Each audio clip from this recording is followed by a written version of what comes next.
Kicking off your Thursday morning on RKW, Ramon, Kayla, and Will on a foggy fall morning in beautiful Music City, USA. Ramon Foster, Kayla Anderson, Will Bowling. Robert Walsh is our producer. 615-737-1045 is the number. On a loaded lineup this morning, we're going to look at what veteran quarterback success means for the Titans and Will Levis around the league. A lot of game managers, a lot of guys who are not exactly new to this, being successful around the league. What does that mean for Levis, or what does it mean for Mason Rudolph? Coach Mack at Titans Radio at 7:20. Eric Decker live in studio at 8:20 this morning. And the Thursday 3 makes you some cash on football in hour number 4. Thursday, October the 3rd. Good morning, everyone. How are we? Good morning. Yeah, we got an early visit from Coach Mack today. He just graced us with his presence and knowledge. But yeah, excited to pick his brain a little bit later, too. Yes, indeed, man. Absolutely. Mack in here giving a teach clinic, man, a coaching clinic this morning on a couple plays that Bert found for us. So fascinating. Bert, by the way, also figured out he was running today. Who? Running. Robert is running, okay? Wait, Bert's running outside? No, from me joking him today, okay? Oh, interesting. There it Yes, is. absolutely. What's that? A little failure in his life, that's all. Big failure in his life. You talked about making money in that segment, Yeah. Will. If you want to make money, maybe you should not listen to me. Because I went 0 last week out of my 3 bets and didn't win one. Ramon won 1 bet, and he is claiming victory over me, which I will graciously allow him to have. You should just, drop the W-A and the S-H out of your last name. We'll just call you L, Robert L, Oh, okay? stop it. You know what? Every once in a while, Ramon can be funny, y'all. Every once in a while, he'll find Ramon's old employer would always say the standard is the standard. And if the standard is winning more than you lose, Ramon did not do that either. In fact, I think there's He did not. only one person here who did win more than Who would that be? Who would that be? Oh, that would be the person named me. I'm finally in first. Tied for first. Enjoy it while you can. I know. Oh, I will. Just don't pick NFL games is what we're doing. I'm going to make like a farmer and milk it. Bert has been the most consistent with this. Would say something else like that. Sorry, that was utter nonsense. Bert has been like the Tom Brady of this betting, that we do every Do Thursday. not do that. Wow. Yes, He has That's a lot of been the jinxing Tom going on Brady, there. while we are all the backups that we're going to talk about in just 1 second that are having chances at being starters. I get hate for Ramon. I get jinxed by Kayla. I get my face rubbed in it by don't say Will. jinx, because I got blamed for a jinx Pretty big last jinx. week. Yeah, I couldn't wait to and blame I you. I was did so not ready to fail. blame you. We're equal opportunity I on was this program. So ready. Equal opportunity I ain't gonna hating. lie, Kayla. I was coming in here I'm with sure a lot you of were. new material. But guess what? You didn't get to. Well, that's good cut. I love that. With the deep baritone voice this morning. That's why I was so ready to come in here. I know you Kayla, were. So were the callers, Because man. I'm petty like that. I That's the way know. it goes. A little bit. That's the And way it I'm works. petty when I get a win, baby. Yeah. Did you get a win last week in Thursday 3? 1. Yeah. I've been consistent I with can't even one talk bad win. because I think I only got I'll even take it a step further. My one loss was because Brandon Aubrey missed a kick last week too. Would have been 3-0. The most clutch kicker that's out there right Would now. have gotten away with it too if it wasn't for the Cowboys and their meddling kicker. Actually, we have live audio from when Kayla hit her 1 bet. Hey, Let's go. It ain't me. Yesterday was my day. A prideful one. Yes. I did win my Army bet, 42-14, because I came here bragging last I night. thought Nobody you were- respects yeah. the troops more than you. And you would have had 2 wins if the teams you picked would have had better Good players. good players. You thought you were I in the can't wait clear to rip this the morning. buttons off your shirt. I want you walking out here with your taco meat, Sean. I'm ripping the buttons off. I don't want to physically harm you today, okay? Why do you have a Okay. button-up shirt? That's my biggest question. Exactly. I have to be professional Bert today. Or Robert, not Bert. Who is Robert? A loser. A loser. A loser. All right, then. Well, you said It's not the positive self-talk we're here for this morning, Bert. We got to start over and get a new attitude. You're right. He's a good guy. Yeah, all right. Come on. Oh, my gosh. This is okay. All right, You I can like use it. that I so like the much drop. now. I like the drop now. At first, I was like, cringe. Why do you talk like that, Mom? What is this way you talk? Good. Fair enough. 615-737-1045. We got football tonight. It is Tampa and Atlanta in the city of Atlanta. Kirk Cousins, Baker Mayfield. I'm going to talk a little bit about both of those guys because ESPN.com did a really good piece about why quarterbacks have different numbers than they usually do to this point of the NFL season. A couple of numbers that are up, a couple that are way down. And what that means for Will Levis, the Titans, and Mason Rudolph, I think is interesting. Last night, 7-goal thriller inside Geodis Park. 4-3, DC United beats Nashville. Nashville allowing 2 goals within the final 3 minutes of the game to go from leading 3-2 to losing 4-3. One of the more heartbreaking sporting events that I have been around last night. It was unbelievable. 2 teams that had to win, not had to win, but desperately needed to win in order to stay alive in the playoff push, and crazy one. Last night at Geodis Park. Last home game of the regular season. 2 games left. That's a lot of goals to score, and then, like you said, not to get the victory. Like, dang. Yeah. Nashville SC. But you've said it. Like, this new coach that took over, several games ago seems to be getting them going in the right direction for next year, because you said it would take some time. A lot of changes that'll have to happen, yeah. But certainly an exciting game, though. Yeah, sounds like it. That's what I was gonna say. With that many scored goals, like how into it was the crowd at that point too? It was like, good. It was real good back Good and on a forth. school night. Okay, for sure. On a school night, you said? I mean, it was a Wednesday night. Oh, okay, all right. No, I was just wondering, making sure I heard you clearly. I'm trying to make sure I listen better on this show and stuff. I have moments. It's all good. Moments. I drift off. You beat me to it. You beat me. I don't know what that says about you, Bert. That's great. You were thinking of the same bad wordplay that my brain comes up with. I don't know if that means that our senses of humor are just merging into one, or if you've just been around me too much. I want to Photoshop Ramon's face on all those precious moment dolls. Oh my You goodness. guys remember the Yes. precious moment dolls? I do not. Yes. They were like all these cherub-like babies with big rosy Yep. cheeks, Yeah. but now I know what I'm doing the next Those 30 aren't minutes. Cabbage Oh my Patch gosh, I Kids? can't wait. No, they're not those were Cabbage different. Patch Kids. I don't know those then. Well, you will here in a little precious bit. Let me give me a little bit. I know Canva hate to see Bert coming. Just hates it, man. He just always got something going on. Real question is, why do you know dolls like this guy? I know you're not a collector. What were you doing in the sandbox? Raised by a bunch of women, man. Don't touch that curio cabinet. That's got my precious moment dolls in it. Oh my gosh, yeah, these are so funny. You mean I can't my play gosh. with these? No, they're collectibles. These are I cannot wait for him to Photoshop I don't know this. those.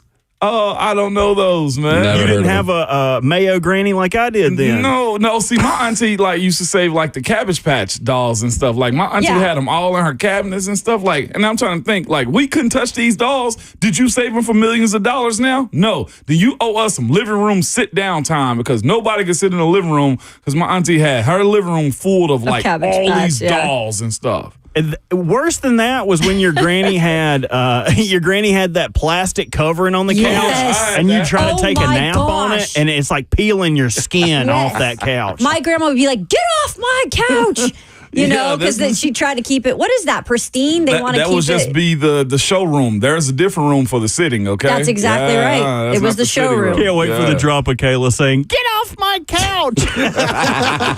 You're getting Again, way too much material. we're being way too entertaining this morning, which means Bert's got to stay late today. But you already got to do professional Robert things today, so. I like that we Buttoned up have a Bert. name for it now, Robert. Yeah, things. Robert is Yeah. professional. Bert is a hooligan Is a who hangs out with us Robert's for who you 4 would hours want your a morning. daughter to go on a date with, maybe. Bert is the kid who broke your window with a baseball. Yeah, Bert, you're waiting outside with a shotgun on the front porch True. See, until you get home. All right, then. We got to define. Bert's got to have her home by 8. Robert, maybe we'll push 9 or 10:30.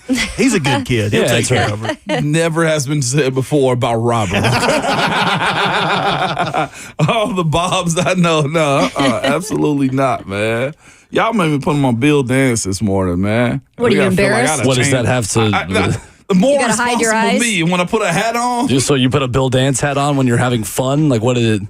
Yes. Okay. Yes, Will. Good to know. I feel like I need to change personalities, man. I'm getting attacked over here this morning. So you've got Moments. Ramon and Raymond. Ramon and Yes. Raymond. Your alter egos. Yeah, you're right. When I hear Ramon, that scares me. I'm going to be honest with you. Your Ramona? first name? No, Ramon. Oh. Yeah. Were you scared by your first Because name? most people that call me by my name is just Moan. What up, Moan? Like, and hearing Ramon is like, whoa, what I do? Too much. You ain't ever had that moment? Like your mom or somebody, hey, William. If I ever got in trouble, then maybe I'd know what that's like. But, Oh, gosh. 615-737-1045 is our number. Guys, there are a lot of veteran game manager quarterbacks, we'll say, that are succeeding today in the NFL. We're going to take a phrase that many of you put a negative connotation to it and dive deeper. Why is there a shift happening statistically, some ways up, some ways down at the quarterback position in the NFL? We'll dive into that next.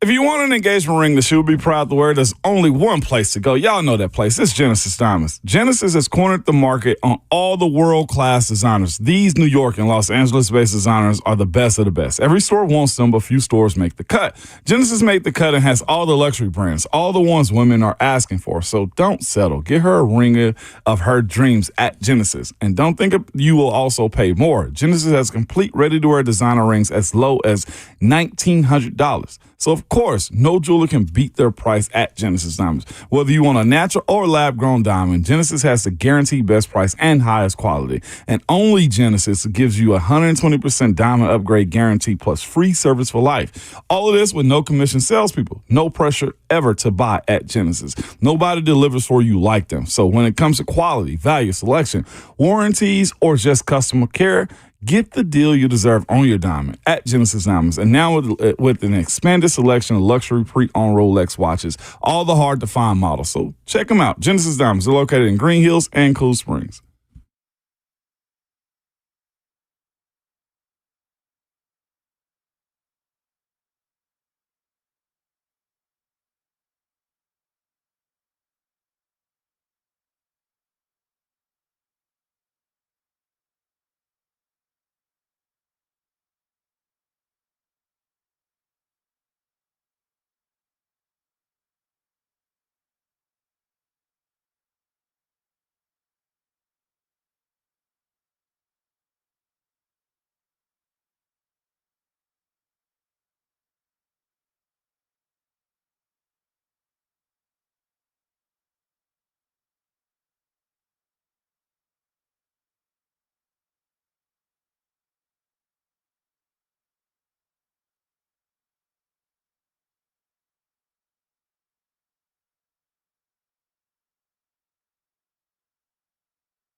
Thursday morning, kicking off the show on RKW. Ramon Foster, Kayla Anderson, Will Bowling, Robert Walsh behind the glass, 615-737-1045, the number. Guys, it is the year of veteran quarterbacks.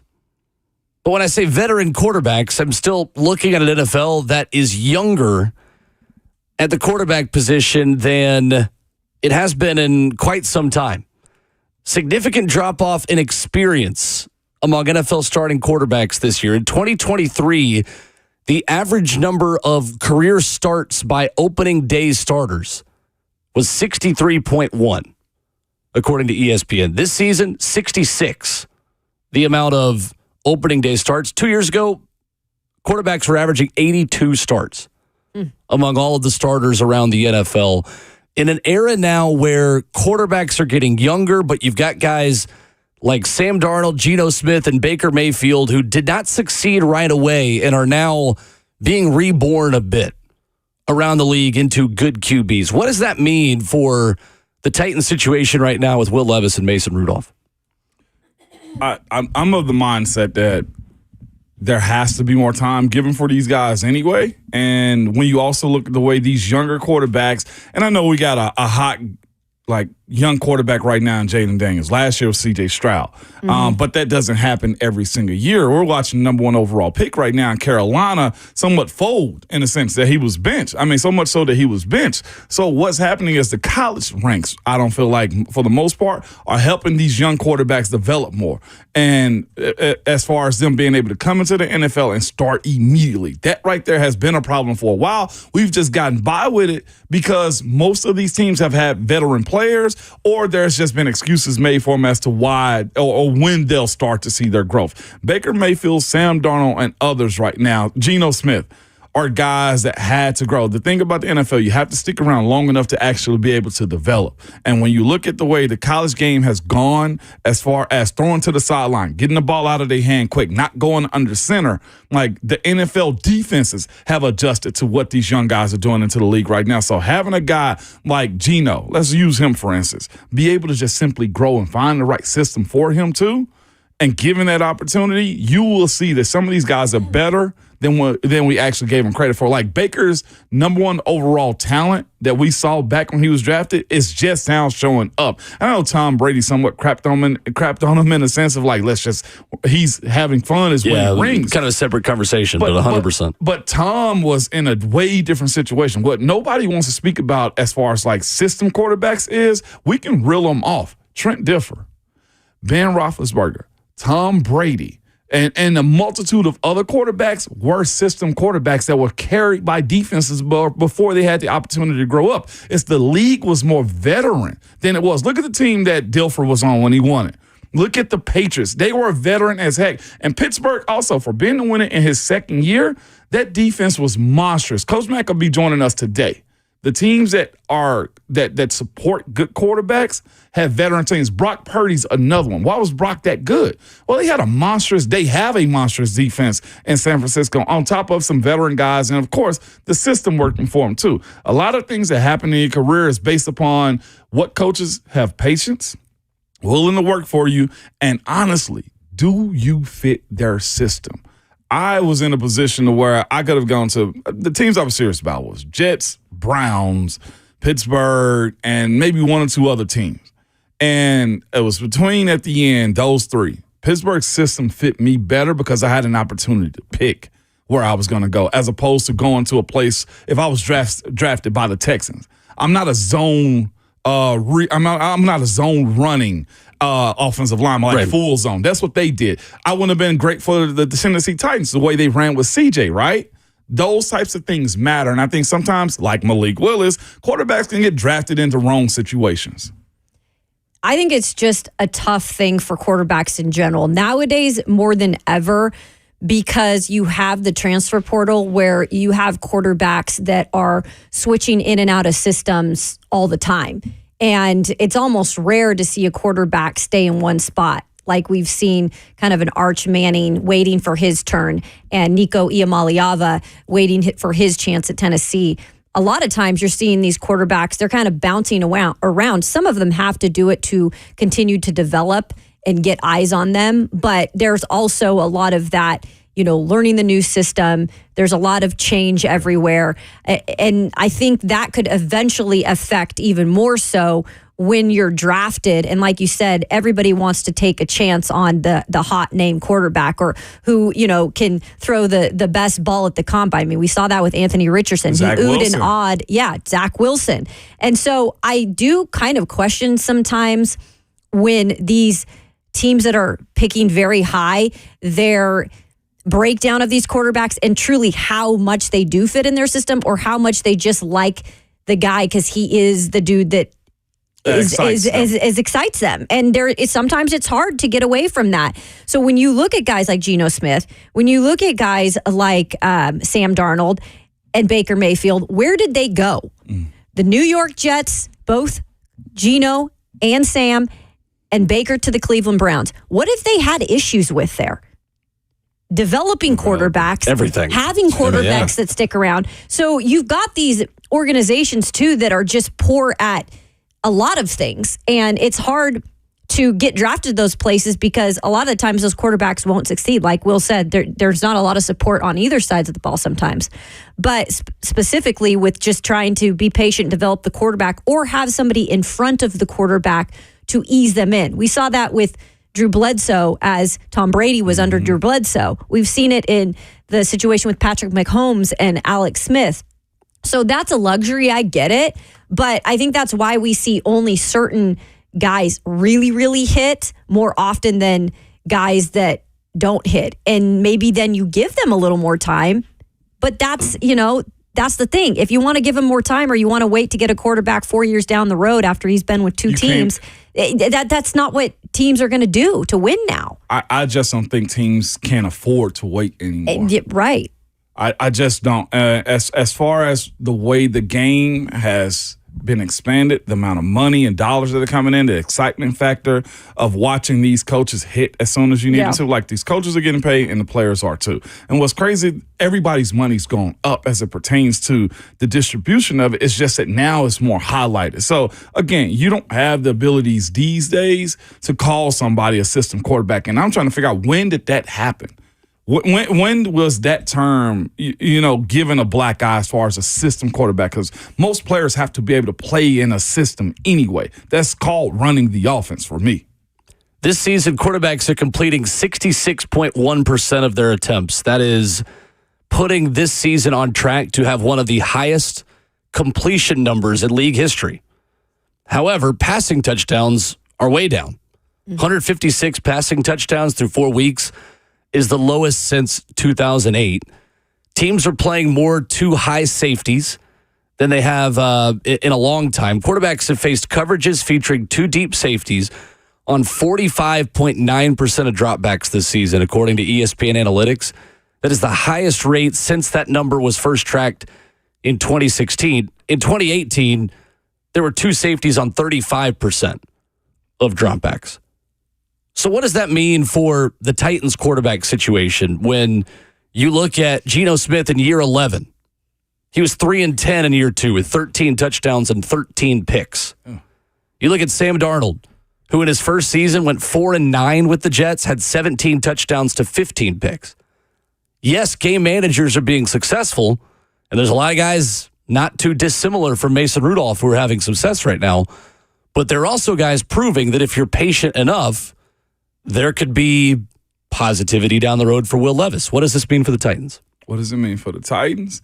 It might mean now that Mason Rudolph's your guy.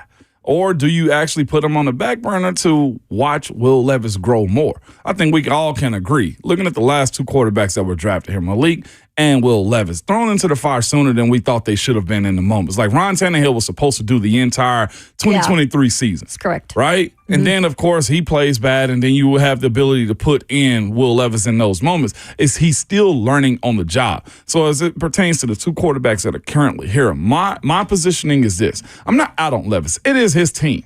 But here's also the other thing behind that, too. Why is it such a black eye for him to just sit back, regroup, and learn more? Because, again, I learned from other guys' flaws and how they messed up more than I did my own sometimes. I'd much rather not be exposed in bad moments. Yeah, than it would be to actually go out there and just honestly end your career. Geno's career in New York, over. Both of them, Geno and Sam Darnold, right? Before it even got started. My mindset is this. Either you cater an offense to where Will Levis can actually flourish and actually deliver the ball, like take away the deep passes. Right now in the season, Aaron Rodgers, who's known time and time again for the deep yard passes, deep down the field passes, has no passes over 40 yards right now. Yeah. He's in that spot right now. And the way I see it is throw it to the sidelines. The wide receivers are a whole lot different. They want the ball in their hands way quicker than they have in years past, especially if you don't have the protection.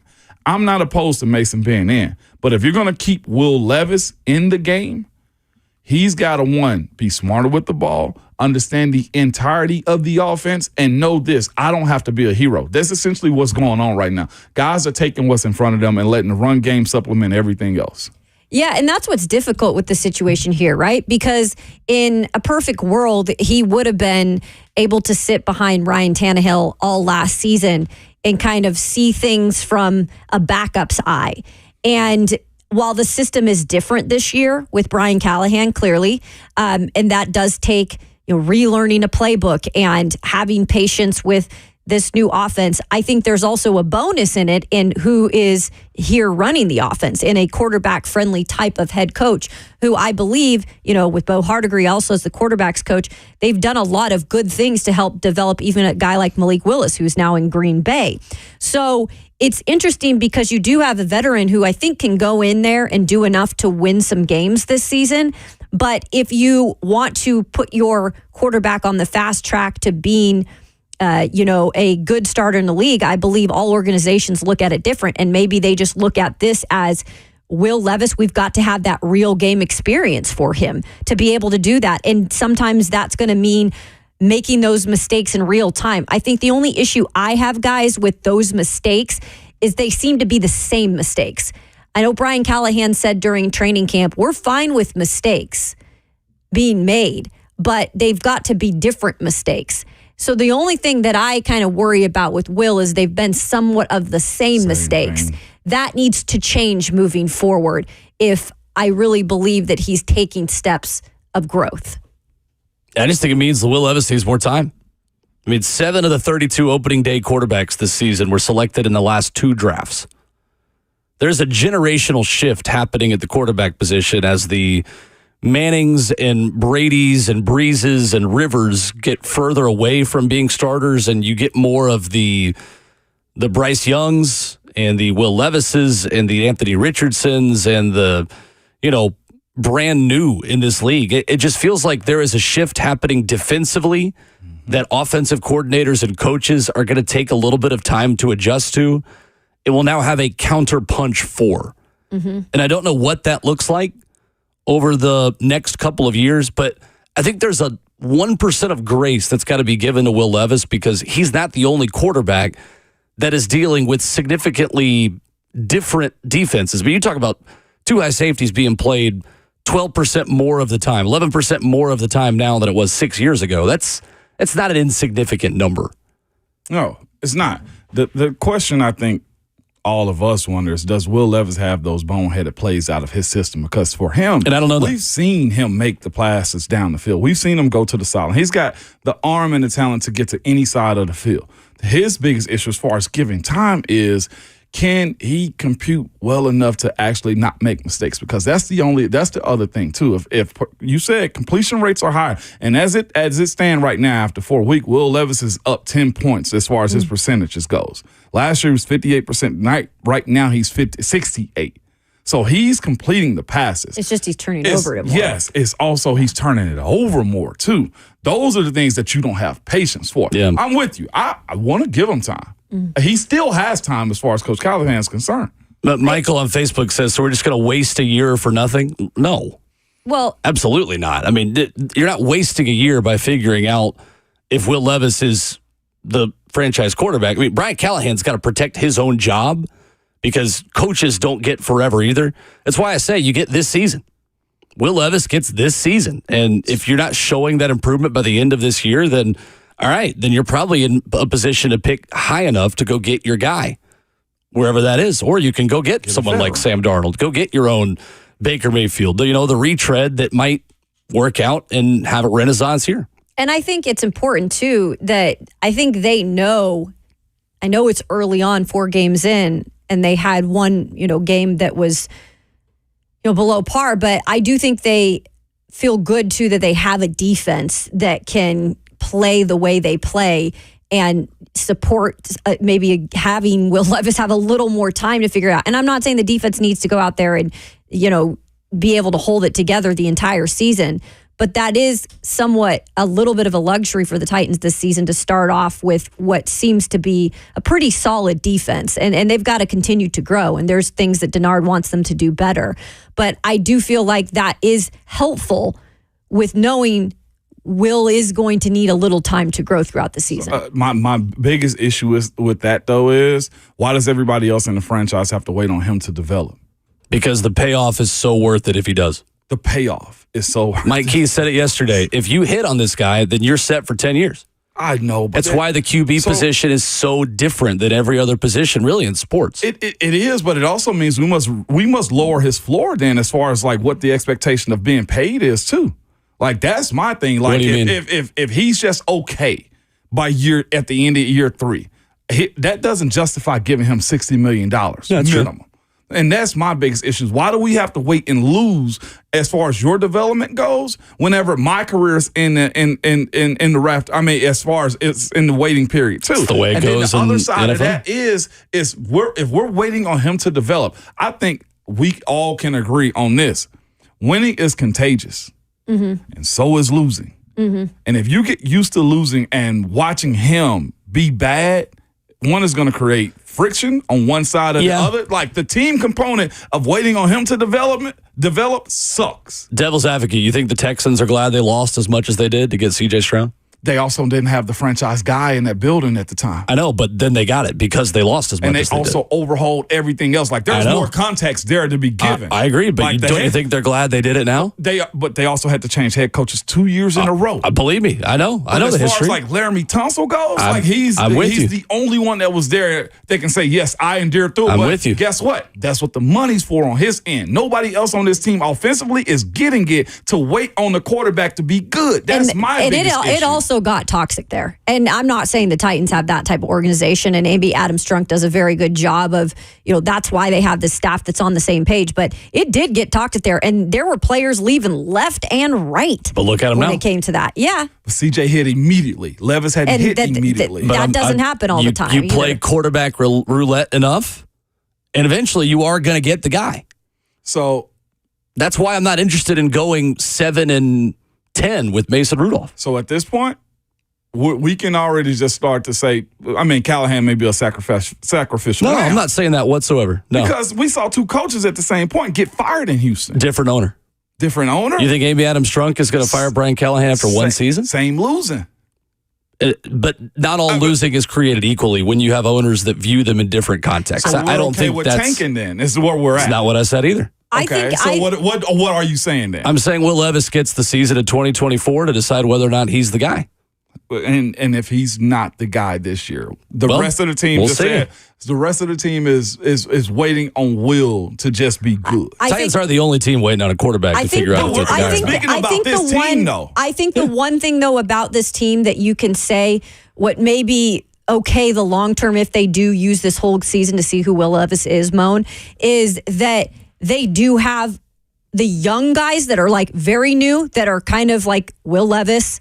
That's our guy. We believe in him, whatever. But you also have a lot of those guys that are going to be here for a minute. You have a lot of just 1-year contract guys. And that's what I will say, Moan, is while it's going to suck to see some of those big names go possibly if they do tank this season, at least, those weren't your long-term building from the bottom up guys. But at some point you do got to start building. You do. And that's why the draft has to start hitting. And I think it has in the last 2 seasons. We've seen better drafts. But that's another part of this that we got to continue to see success. They've got to continue to not only hit their top 2, rounds, they got to hit all. You become the Cleveland Browns 2.0 if that's your philosophy, I feel like. Do you not believe in even the draft? Cleveland Browns were in the playoffs last year. Cleveland Browns, and look at them this year. Okay. Like, you can hit I just think that's a bad organization. But the Titans aren't going to give guaranteed money to a guy that didn't play football for a year. But I again think that's I know the point you're trying to make, but again, like, do you think Houston is happy with all that they went through to get their guy? Yes, 100%. Sometimes that's 100%. What it takes to get out of the quarterback wilderness. So we are somewhat advocating for tanking. No, not at all. I'm advocating. That's what it sounds like to me. I'm telling you, word for word, I'm not advocating for tanking. I'm advocating for figuring out what Will Levis is. Is he a franchise quarterback or does he stink? But I think you could even get that answer midway through the season. I don't. I truly do. I just think if he continues to do this, over and over the same things, I can't keep rolling with that. Your thoughts on the phones next, 615-737-1045. We'll get to Wayne and Ryan, continue the quarterback discussion coming up.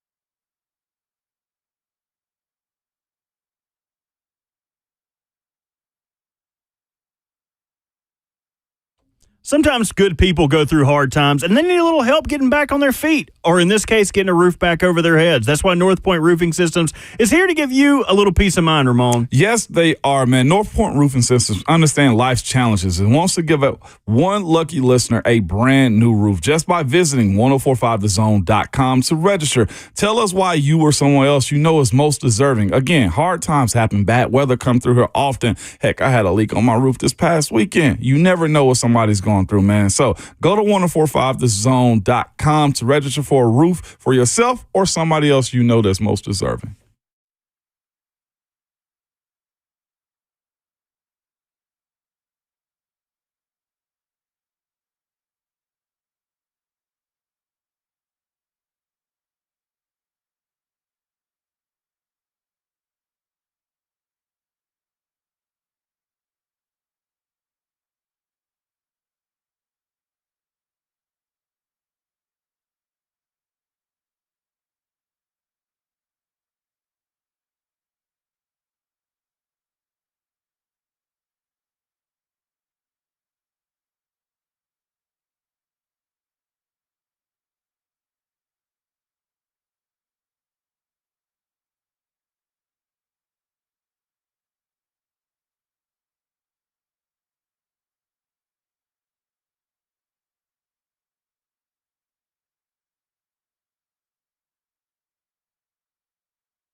Thursday morning continues on RKW. Ramon, Kayla, and Will on the phone lines at 615-737-1045.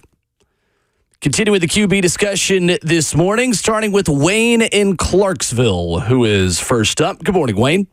Good morning, guys. I think Ramon made two comments that hit it on the head. Is these quarterbacks are getting drafted in the wrong situations, and they're thrown to the fire way too early. And another one, he's talking about a team waiting for the quarterback. Perfect example is the Bears, who weren't your true number one pick team because, they showed decency, and now they're waiting for Caleb to catch up to them. And then also, Ramon, I got a little comments on your name thing there. I know when I was growing up, if I heard Wayne Steffen, then I knew I was getting a belt to my butt. And then you got to go back to Grandma when they get upset and they call you every name in the book, basically every grandchild's name before they get to yours because they're so upset. Yeah, I've had that happen before. And again, you don't sit in the living room, you go sit in the den too, by the way. Plastic is where all the living room stuff is. In the den. The den, yeah. Thank you, Wayne. I did see that. Appreciate the call. Appreciate that. Let's go to Ryan in Lebanon, 615-737-1045. Hey, Ryan. Hey, guys. Good morning. How are y'all? Good. Good. So I want to talk about being a gang manager. When Peyton Manning won the Super Bowl in 2016, the guy could barely throw it 40 yards. But one thing he didn't do was turn the ball over, and he had a great defense. And I'm pretty sure that Coach Callie was on that staff in 2016. Correct me if I'm wrong, but that's all we need as a game manager to win a Super Bowl. You guys have a good one. Take care. Yep, appreciate it. Thank you, Ryan. I don't think Peyton Manning, though, even at that point of his career, was your average game manager. That's maybe the second best quarterback of all time. That's a high bar. No, he was. Oh, I know, but mentally, the mental processing and the amount of checks at the line and the amount of things that Peyton Manning could do. I'm kind of tired of trying to compare Will Levis to rookie Peyton Manning and rookie Josh Allen. I think we need to lower our expectations a bit to Geno Smith, Sam Darnold, and Baker Mayfield. Well, then if that's the case, I don't know if he's going to be here. I'm just being honest. I agree with you on that one. Because that means I think he's going to have a lot of more growth to be a quarterback that can do what they're doing right now. I don't know if a year is going to do it for him. Because I don't think I ain't going to say I don't think he's progressed. His play hasn't progressed enough for us to say in the first quarter of this season that you're willing to wait on him. The play's progressed. The stupid mistakes have not. So he hasn't progressed then. Because if the play has progressed, but the stupid mistakes, and that's giving one and taking away, we're still at zero. It's overshadowed, and I think it's even overshadowing the good stuff. He's got more bad plays than he did. Well, he's got more bad results than he do good. Yeah, I agree. So that if that's the case, if what we're saying is true, today's NFL won't allow him to be here over the next he won't see the next 2 years of his contract if that's the case. If it doesn't turn around quick as hell after this bye week, the changes of quarterback, the changes of saying he's a franchise quarterback is gone at this point. Here's the thing, though. We talk about quarterbacks being drafted into the right situations. Yeah. The Titans hired Brian Callahan so that they can put a quarterback in the right situation. If you give up on him now, you are not allowing Brian Callahan to do the job that he was brought here to do, in my opinion. I agree with you on that one. That's the thing, right? You hired him to help your quarterback. So you can't then just after 5 weeks say, never mind. This actually isn't the guy we want you to work on. That whole offseason, forget that. All the talk about, hey, I was attracted to this job because of Will Levis's skill set. Never mind. We're just going to give you a backup quarterback and, play some defense. But he also said in there in his intro and stuff, he didn't really have to vet Will Levis that much because they already had a quarterback in Cincinnati that he believed in. So that's true. What he know about Will Levis is learning on the job right now. And as far as saying he was brought in to do the job for Will Levis, well, at some point in time, I got to say it's just not going to work with you. I like what you have. That time will come. Yeah. I think it probably will. I don't think Will's the guy. I'm saying all of this and defending him being the guy this year. But at the same time, I still don't think he's going to be it long term, but I think he deserves this season. Yeah, and even this year with C.J. Stroud having a couple of bad moments, you still believe he's their franchise quarterback. Of course. Oh, yeah. And that's my biggest thing. The idea, to your point earlier this year, watching what Caleb Williams is doing. Now, he's got way more time to go, but we hadn't seen him make. He's got a fifth-year option, too. Yes, he does. We ain't seen him yet, unless they're boxing him in, make those plays. Like, what's this? DJ Moore is upset now because his involvement in the offense. And this is where it can that's where it can get dicey. That's where it gets. And that's why I'm wondering about this team specifically with Will, because I know they're all in on him and they still support him in that locker room. I believe that. But you can't keep making the same type of mistakes, throwing the same type of interceptions, and expect that locker room to continue to say, we love him. That's at some point you start looking dumb if you're doing that. You start looking dumb. Yeah. I don't think you do that yet, though. I'm with you. I'm with you. Yeah, I'm with you on that. Not yet. That's all I'm saying. But I don't know if I can do the whole season. I don't know if it continues at this pace. I ain't even playing, and I can't do the whole season watching it if it stays like this. I'd rather have a strong opinion on him than go 8-9, draft 16th overall, and still not know if he's the guy next year, and still not know if you're drafting a quarterback, if you're signing Sam Darnold. To be fair to your point, watching him, let's say if he crashes and burn, no coach can watch that. Oh, they can. No teammate can. I think they can. Yeah. It's happened plenty of times. The conversation is a front office conversation then. Yeah. Are we willing to say, I wish we hadn't have won the Jaguars game last year so we can be up one slot? Or would you rather have beat the Jaguars and end the season with a dub? I didn't. In the season with I would have rather. I would always rather win. Okay. I'm not, again, for the 100th time, I have no interest in tanking. No, I'm with you. None. I'm just saying as far as like the overall just makeup of his positioning right now is Levis. Like if there's no winning, I'm not willing to watch it crash and burn while also knowing I have a pathway to winning with a quarterback that just might manage me not losing. We'll see. 615-737-1045 is the number if you want to jump in. Coming up, Thursday Night Football tonight. Speaking of quarterbacks who have remade their careers, we got two of them who are battling tonight. What do we make of a division here in this part of the country and the other conference that is maybe a little bit better than we expected? Got that for you coming up.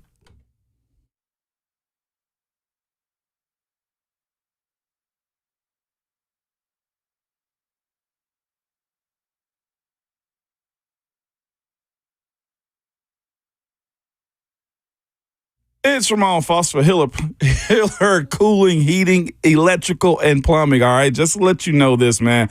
It is spooky season right now, and everyone's thinking about Halloween. I got to go pick up my mom sometime soon, all right? This month is all treats and no tricks with my friends at Hiller, all right? Doing the Spooky Good Fall giveaway, get a free Blackstone griddle or Solo stove or Yeti Tundra cooler with select home upgrades from Hiller, all right?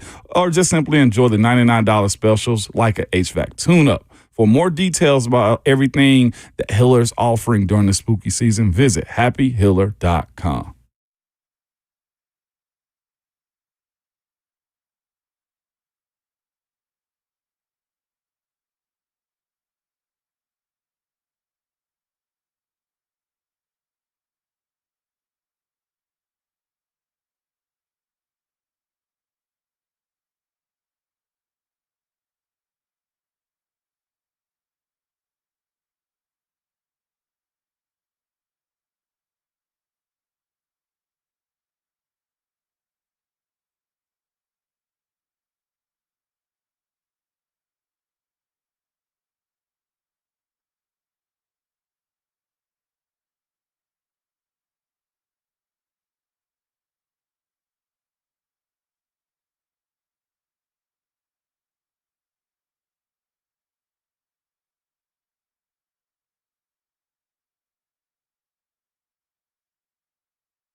What's going on? 7:01. Good morning from the 104.5 The Zone Studios. I am Robert Walsh. Raiders wide receiver Devontae Adams not expected to play Sunday against the Broncos due to a hamstring injury.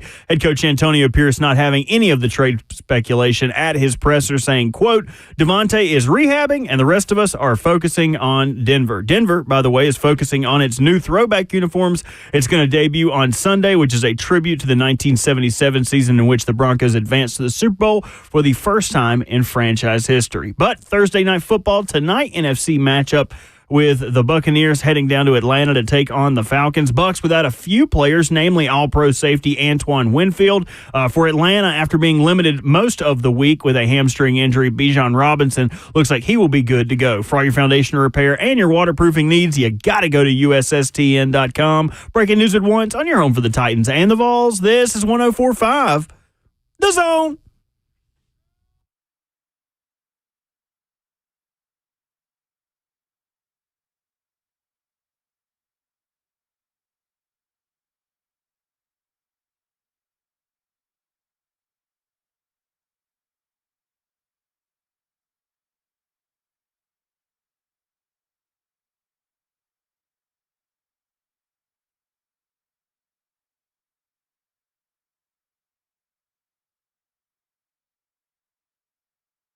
RKW 104.5 The Zone rolls into our number 2 on this brisk Thursday morning in Nashville, Tennessee. Ramon Foster, Kayla Anderson, Will Bowling. Robert Walsh makes the show happen. You call the number 615-737-1045 to talk to Bert, then talk to us, and stream the show live on Facebook Live, YouTube, Twitter, or Twitch. We call that Zone TV. In the comment section, that is the F&M Bank chat. Coach Mack in 15 minutes. Eric Decker at 8:20 this morning. In the Thursday 3, our weekend picks coming up at 9:20 later in the show. Guys, tonight in Atlanta, Falcons, Bucks. NFC South matchup. We're going to get to that in a minute. We've also got some Preds tickets to give away coming up in 10 minutes. First preseason game. Again, another preseason game this Saturday at Bridgestone Arena. We got tickets for you coming up. That's right. That'll wake you up if you were just kind of foggy-eyed driving to work this morning. NFC South is really interesting, guys. Who do you think the front runner is? Who is real in a division that is full of teams that are kind of good and kind of meh?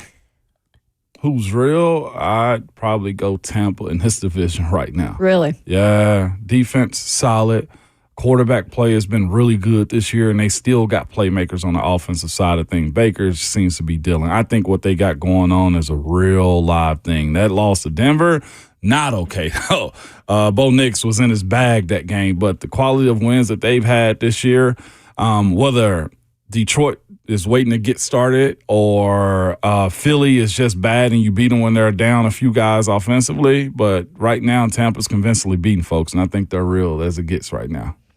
Yeah, I mean, Baker is definitely injects some sort of excitement into that offense and just the team in general. I think he is a different, unique type of personality as a quarterback, and when he wins, I think it helps the whole entire team. I'll go with, in this situation, the Atlanta Falcons at this point. They surprised me a little. I know they were everyone's favorite to win the NFC South this year, a lot of people's favorites. I wasn't fully convinced when the season started. I needed to see what I could get out of Kirk Cousins coming off of that Achilles injury, how you have a defensive-minded head coach be able to actually utilize the weapons in this offense. So far, and I know Kirk Cousins has had 4 picks to start the season, but he's doing his job when it comes down to it. And I think we were talking about system quarterbacks just a minute ago, right? I think he does enough as a quarterback to be able to win a lot of games and can win this conference for them because they're starting to use their weapons a little more. And we know Bijan Robinson is an absolute weapon for them in terms of the run game. Yeah. And we speak about the run game a lot and how you've got to have a back that can get the job done. I think they have that in Bijan Robinson, who continues to kind of grow into his own. He also is able to be a contributor in the passing game as well. So I like Atlanta. Mike Evans this season, not off to the kind of start he usually is, 214 yards through 4 games this year. He's looking to keep a 10-year streak of 1,000-yard seasons alive. That's nuts. He's a monster, though, when it comes down to it. I trust that he'll Longevity, get back man. on. Well, his track record tells me he'll get back on track. He's had a couple of drops, I feel like, this year, too, and watching him, I think he dropped one in the end zone. He did that last year against the Titans, but made it back up. I'm not opposed to watching him. You know, the backup quarterback is there, too, just to give you a little SEC trip. In Tampa? Yeah. I do know. Yeah, okay. I was just wondering. Kyle Trask. Is it still Trask? Yeah, still Trask. Wow. But again, Chris Godwin, everybody's making it work. I believe in what Baker's got going on. He's worked in a system that I think Dave Canales has left behind for him, and they're flourishing because of it. And, of course, the defensive side of things, they're getting Vita Vea back. Also, they've done this without him. So getting him back is going to be crucial. Yes, 100% he is. Levante David, one of the more savvy veteran dudes around.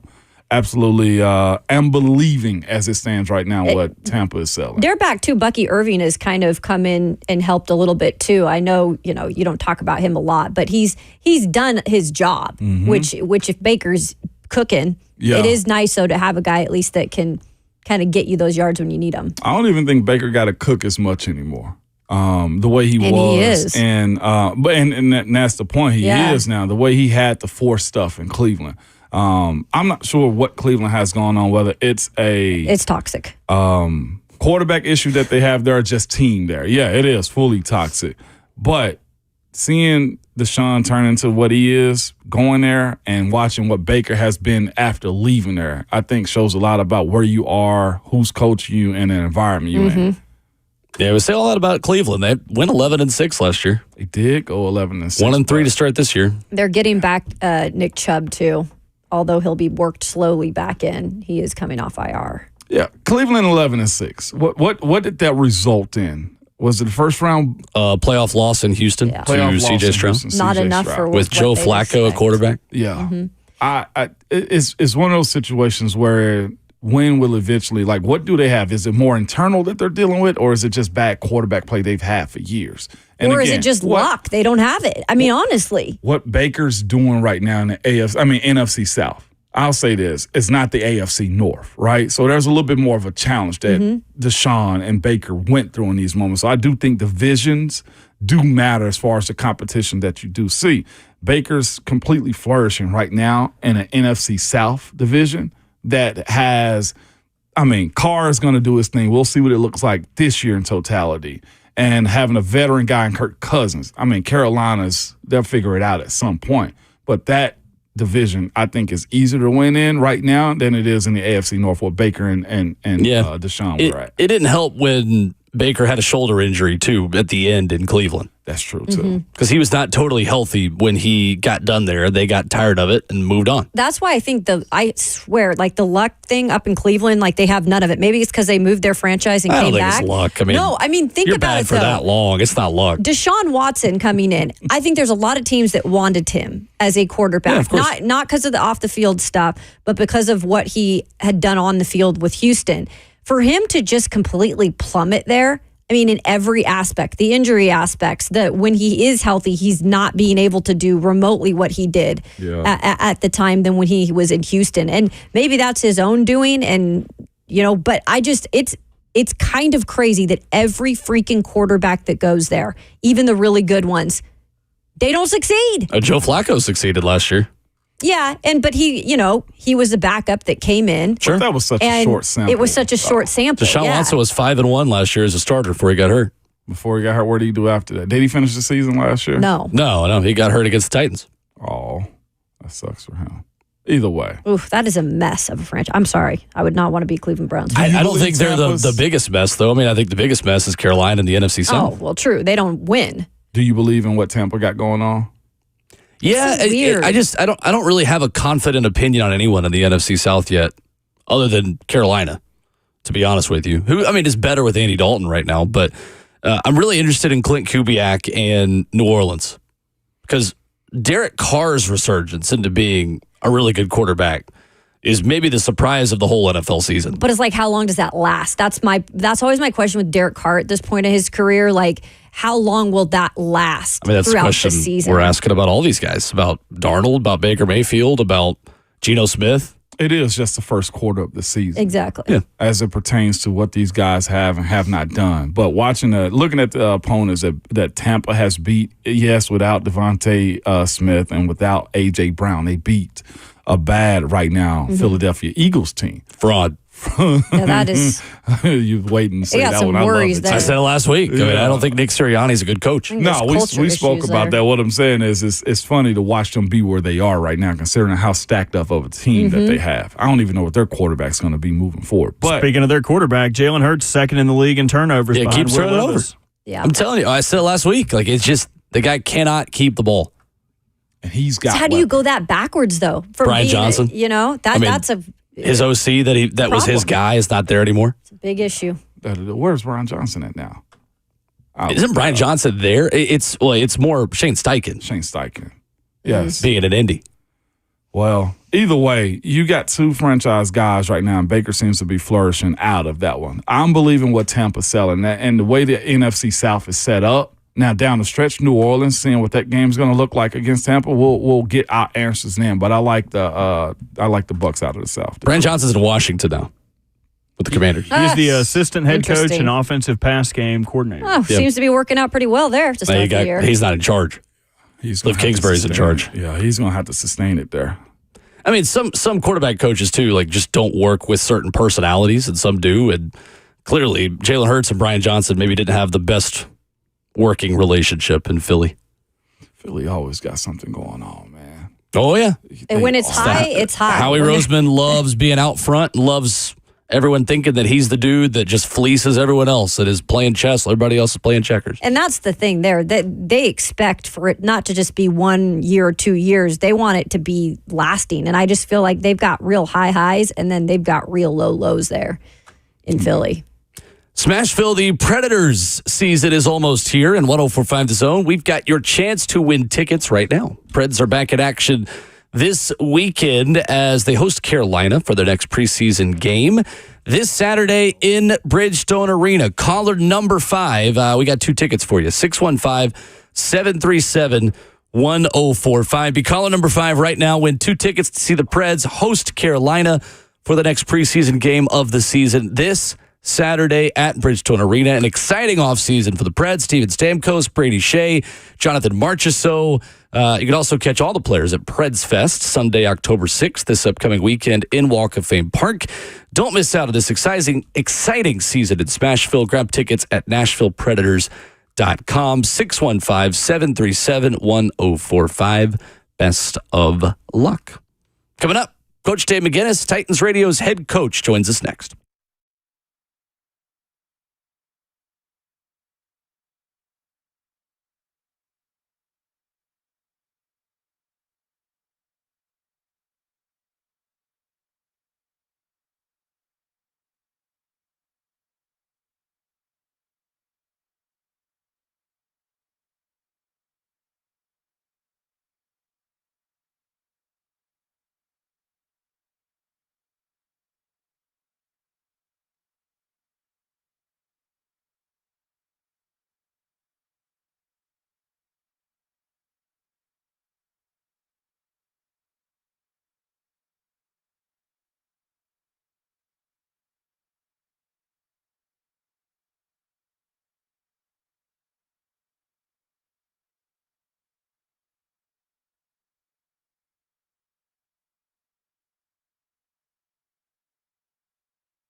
What's going on, guys? Bert and Ramon here. And you know Princess knows hot chicken, and they know hot mics. So now if you ain't got nothing to do on Thursday, you can come belt it out at their Tanger outlet location, Ramon. No doubt about it, Bert. And just simply this, too. They got locations all around the city and even including the airport, all right? Holiday season is also coming up, which means family gatherings, work functions, and stuff like that. Whatever you need, whether you want to get on the mic and do karaoke, whether you just want to sit down and shop at the Tanger outlets or leave the city or come back into it, visit one of the 5 Princess Hot Chickens around the city, man, or go to princesshotchicken.com. Go get that chicken.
We get up early to work hard.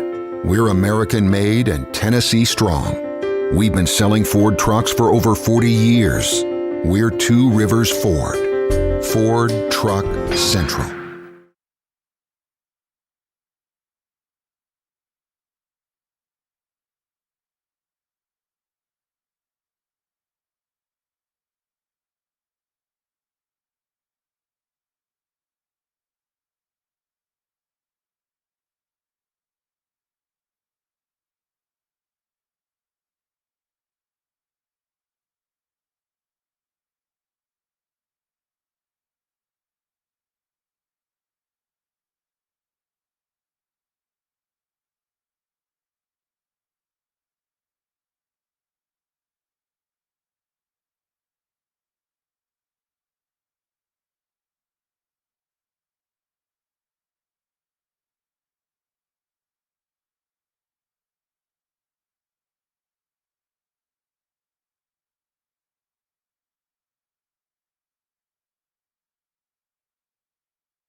RKW, Ramon, Kayla, and Will live in Hour 2 this morning on 104.5 The Zone. Ramon Foster, Kayla Anderson, Will Bowling, joined by Coach Dave McGinnis. Brought to you by Two Rivers Ford, the South's most trusted Ford dealer, Two Rivers Ford. Coach Mack, what's up? Morning, guys.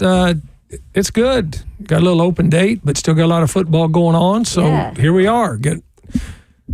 Start the morning off with you guys and go with Doug Matthews with Coach to Coach. I love it. Awesome. good football morning. It's good ball talk. I want to thank you, Coach Mack. I walked in here. It's foggy outside. I had some foggy eyes, late night last night calling soccer. You were in here before the show started talking ball with us this morning. That was the jolt of caffeine I needed to start my day today. Well, I walked in here and Ramon's got the film going, and so I had to jump in on that. And then, of course, Bert was involved in it, and so it's never too early to start talking ball. Amen. I mean, Truth. You had coaches are at the facility early anyway. Most of you have a shower in your office, or you get a workout in. Coach Mack, there's a routine to getting up this early. I mean, it happens. I've never broken it. And you just don't get out of it. Of course, I haven't been out of it for 38 years. Wow. And so that's what you do. That's just doing it in the off season. You guys know this. I'm not telling anybody on this airwaves, not anything I don't know. Your body clock gets used to one thing, and you're just up, ready to go. Yeah, it's very truthful. Yeah. Absolutely. Yeah. Coach Mack, we've been talking a lot about quarterbacks this morning, about the changes going on in the NFL. Before we get into a little bit of Titans, you look at an 11% increase, the amount of two high safeties being played in defenses in the NFL since 2018. This season. How much of an adjustment period is still happening right now for offenses and for a lot of young quarterbacks to learn how to play against defenses in the NFL in 2024? Well, if you get too high, you're playing too high, you're playing zone defense, most of the time. So what you're talking about now is forcing patience onto offenses. And you force patience onto offenses. You also force young quarterbacks to be able to read through progressions. Because, it was a misnomer, always has been, always will be, saying, well, if you get a young quarterback, you should blitz him. Seriously, that's just the opposite, because you blitz, you're in man-to-man, that cleans up the reads really quick. And so that if you can protect just for a squint it, then he's got man-on-man reads. Reads, and when you're playing, and the other thing is people are starting out, and again, this is not anything new, but as you said, the percentage is going up. You start out playing too high. Now, from too high, you can morph into a lot of things from the back end. And it's all the pre-snap read, and as far as moving into the post-snap stuff that you're going to be in, it's really hard to morph into anything if you're playing single high. If you're playing single high, well, then you've got to look. You've got to pretty much down the gun sight look at what's getting ready to happen. You might be getting immediate pressure. So all of that stuff to say is, teams now defensively are forcing offenses to be patient. What defensive coaches have decided is we're not going to give up explosives through the air, because every time the ball is in the air, the advantage goes to the offense. Yeah. Offensive pass interference, defensive pass interference, all of that stuff goes to the offense. So now we're going to force them at least to be patient and to be able to read through some things and then be able to morph into what we want to morph into by too high, because now you can bogey into a lot of different looks. It's really interesting. That's a lot of ball. No, I love it. That is interesting, though. That also, too, Coach Mack, if you're playing too high and you take away the deep ball, to jump in right there. Okay. If you're playing too high and you take away the deep ball, you take away the down-the-field passes, this is where also, as an offense, the challenge goes back to them. The offense, if they're playing too high, that means two less dudes around the box to make tackles. And if you can't run the ball, that's where the defense really eats, Coach Mack. You. Well, exactly. And then most people that play too high now, you're doing some form of stunts up inside to cancel gaps, at least to push the ball sideways.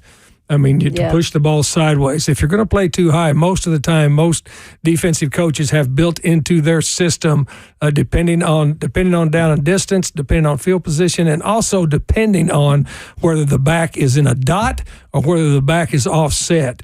Then you can do a lot of things with your run stunts up front, knowing that if you're in too high, the side that's going to be involved in crack replace back there in the secondary, where the ball is. You're trying to feed the ball. Yes. You're trying to feed the ball. They're not playing too high and playing straight up front. That's just not happening. Super interesting. Coach Mack, the Titans were able to run against a lot of loaded box in the second half against the Miami Dolphins. What did you see from the Titans up front on offense that you liked? Well, it's a pin and pull scheme that they're running. I mean, they'll run some inside and outside zone, but it's a pin and pull scheme. And so anytime you can get angles on the pin and pull scheme where you can block down and be able to get one or two pullers coming around to swab the hole and be able to get, all you got to do is get a hat fit, on somebody at that second level. Well, then you're able to get some push. It also allows your offensive lineman, Ramon can say yes or no on this, but anytime you're running that, they can get all of their cleats in the ground. Yes, they're not playing with 1 foot in the air. Because a lot of times in pass protections, you got 1 foot in the air when you're having to pick it up, put it down, and all of a sudden take a bite out of the rush that's coming at you. So their pin and pull scheme was really good. And, Bill Callahan has built a resume on that. But when you're doing that, you've got to be patient enough to stay with the run. You've got to stay there. The run game is patience. It's patience, and you've got to be willing. You've got to be willing to chew on 2 and 3 and 4 yard gains. But as long as you're staying, and that's during the broadcast, I told Mike Keith they're playing the chain game now. They're staying ahead of the chains, and if you're ahead of the chains, then you've got 2 things going for you on offense. First of all, defenses get frustrated, and also you're chewing clock. Love that, Coach Mack. And Monday night. On Monday night in Miami, what I noticed was this. The quarterback change happens. It's one way or other, right? But what I did notice was the run somewhat opened up. It seemed like a little bit more. Is it because with a young quarterback, you show more, or you forcing them into bad positions? Or was it just the unknowns of what Mason Rudolph was capable of, so they opened up a little bit more defensively? I felt like, Coach Mack, in my mind, that the run opened up more. Let's go to Mason Rudolph first. There's plenty of film on Mason Rudolph. Okay. So they know who he is, and they know what he is. But what happens to me, Ramon, it was the fact that, and I watched them practice all week, they were going to run the ball this game. Yes. They said, we're going to run the ball this game. And plus, they put the hat on the offensive lineman saying, if we run the football, we need you to reestablish the line of scrimmage. Move people, reestablish the line of scrimmage, and we're not going to put you in position. If you don't have to, you've done it for a living. It's so hard when it's 3rd and 7+. Yeah. And guys are in track stances and they're on your edge, and here they come, and the secondary just backs off. And I mean, that's a hard way to live. That's a hard way to live. And so they made a decision against this defense that we're just going to keep hammering. And we won't get frustrated if it's only going to be 2 and 3 yards at a whack. And then sooner or later, I mean, they had that long run where Pollard called back, because I'm biased, but that wasn't a hole. Yeah, we were talking about that. Let me tell you something. What's the official Rough McGruff? Whatever. I love when you get critical. The crew that throws more flags than any crew in the NFL. Yeah. I mean, I started to go on a Coach Mack rant up there, and then I stopped myself and said no, because I can't do anything about it. And I know people at home watching love it when I do it, because they want to say it and they're mad. But you knew going in. Mike Keith, always does an extensive review of the. I mean, we knew it. I mean, you just knew, and I mean, it was like speeding tickets at the end of the month. I got his name, Coach Mack. Yeah, well, I'll just use his last name, Blakeman. Coach, I know who he was. I started in on it, then I just stopped because, but that was not a hole. It's like helping out the Miami-Dade County police Christmas party. You're helping out the NFL referee Christmas party when they hit their flag quota. They just hit their quota, and anyway. That's enough. That's enough, because we can't control it. But and they won. And they won, but I feel bad. I feel bad because the offensive line, that was really blocked very well, and they had been chipping away at it enough that they got the defense to start voiding gaps to try to get back into the backfield, and they hit them just right. But all right, go on. We won.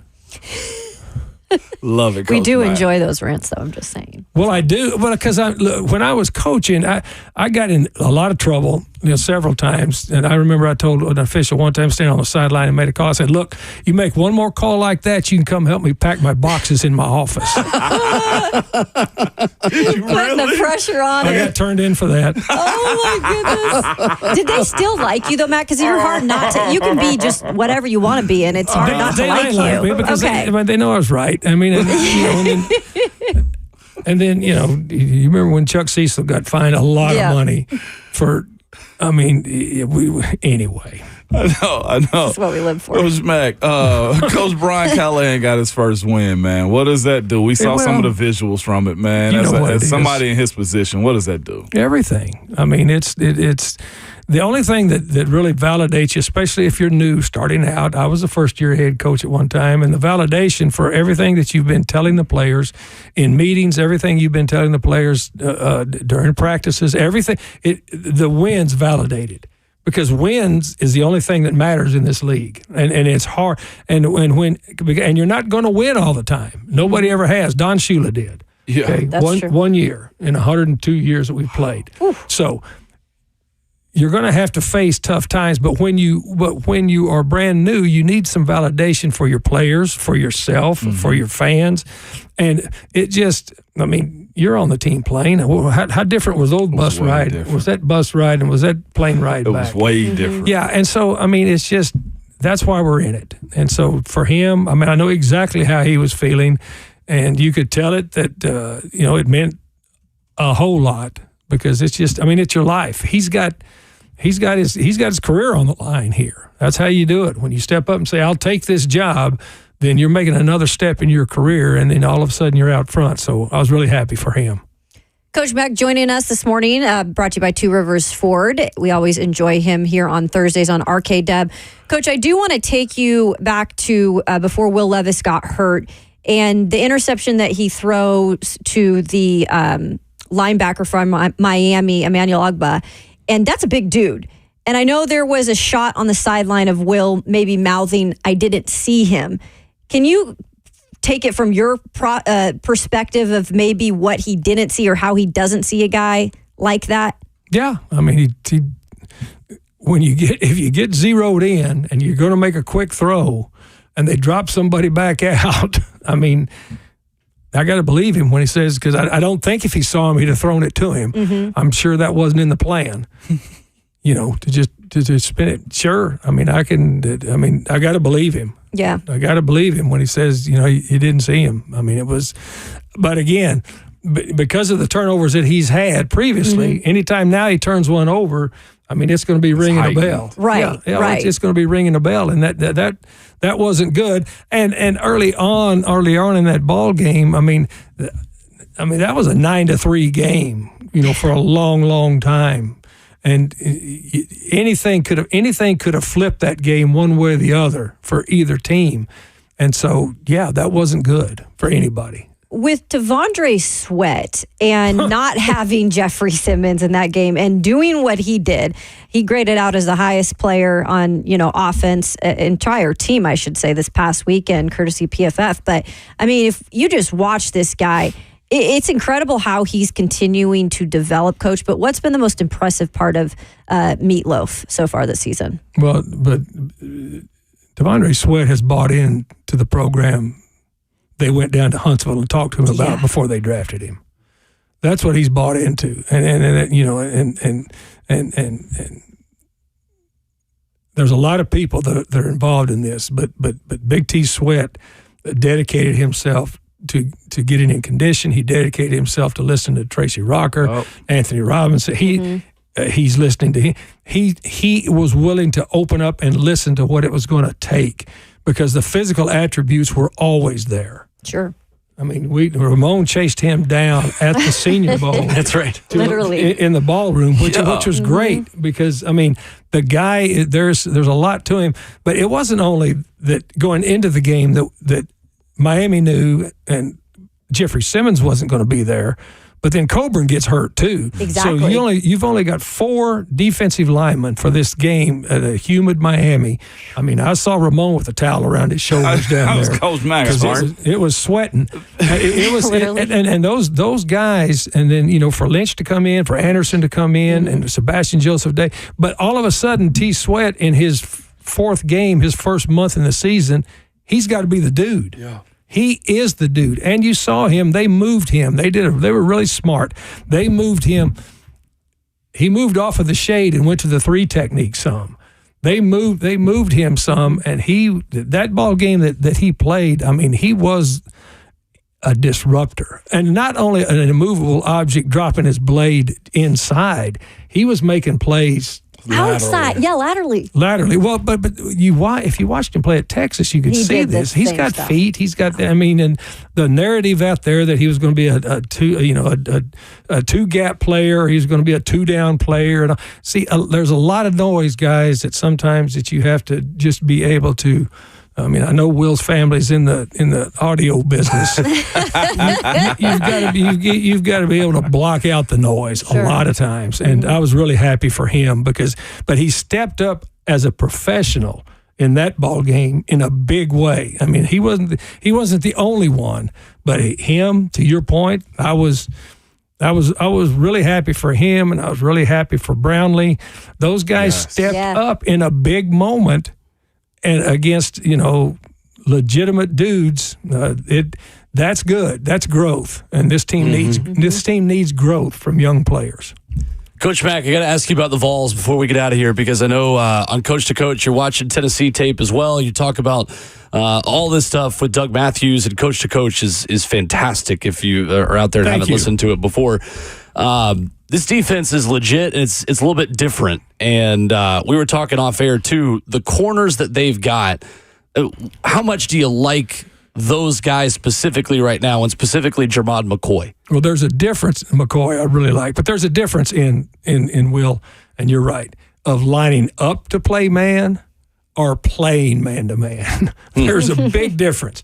You can line anybody up to play man, but can they actually play man-to-man and challenge throws when the ball is snapped? That's what they're doing now.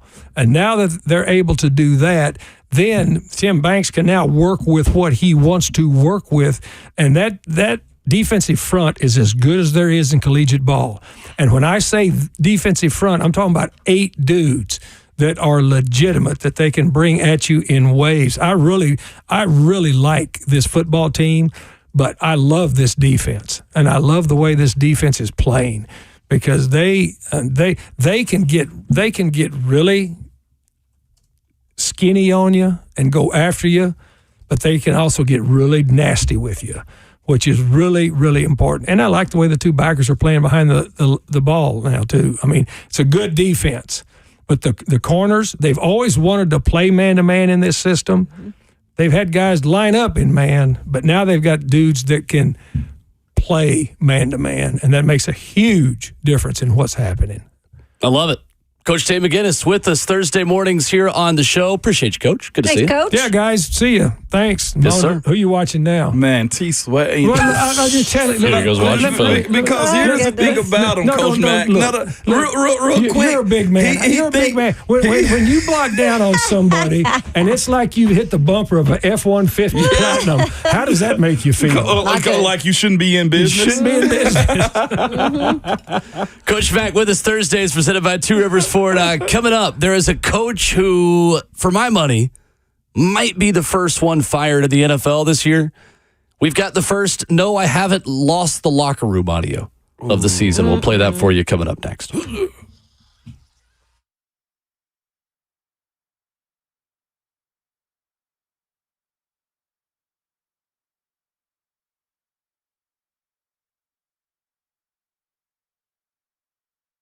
NFL Week 5 is here. That is right, officially here, because we got Thursday Night Football. And you can start with a chance for a big win on FanDuel, America's #1 sportsbook. New to FanDuel? No problem. You'll get started with $200 in bonus bets. That's going to be guaranteed for you when you place your first $5 bet. That's all you got to bet or place is a $5 bet. And how about a single game prop for Thursday Night Football? I was just talking about it. Kicks off tonight with the Buccaneers at the Falcons. And we kind of gave you a little bit of a preview on our show. So we were talking about Baker Mayfield. That's Ramon Foster's favorite to win the NFC South is the Bucs. Maybe Baker Mayfield and over in passing yards. You could take Drake London over receiving yards. Bijan Robinson, he's been doing his thing on the ground. You could take him with an anytime touchdown. Just visit FanDuel.Kayla. That is FanDuel.com/Kayla, Kayla, to make the most of every moment this season. FanDuel, an official sportsbook partner of the NFL, must be 21 years and older and present in Tennessee to bet. First online and real money wager only. $5 first deposit required. Bonus issued as non-withdrawable bonus bets, which expire 7 days after receipt. Restrictions apply. See terms at sportsbook.fanduel.com. Gambling problem? Call Tennessee Redline 1-800-889-9789.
RKW, Ramon, Kayla, and Will wraps up the first half of the show this morning. 615-737-1045 is our number.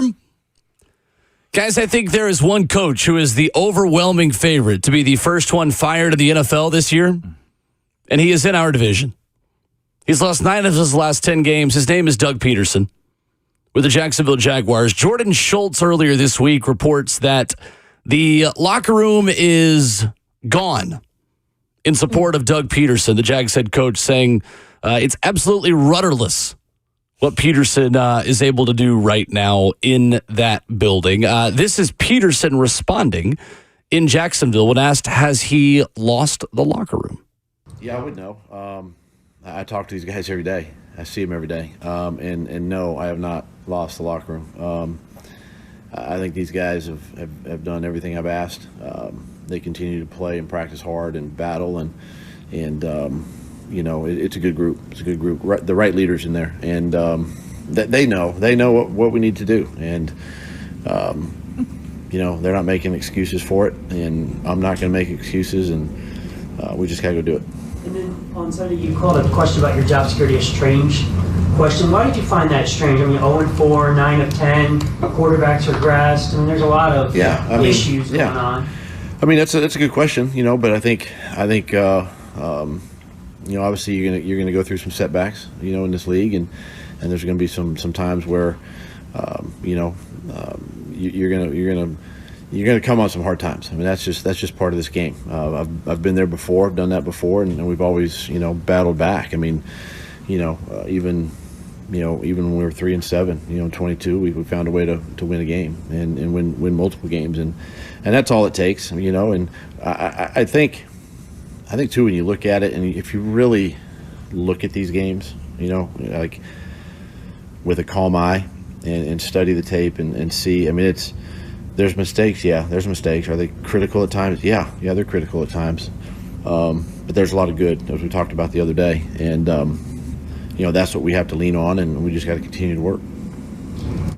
Yeah, I mean, when you have to answer a question on whether or not you've lost the locker room, you probably lost the locker room. You know who talks about losing the locker room?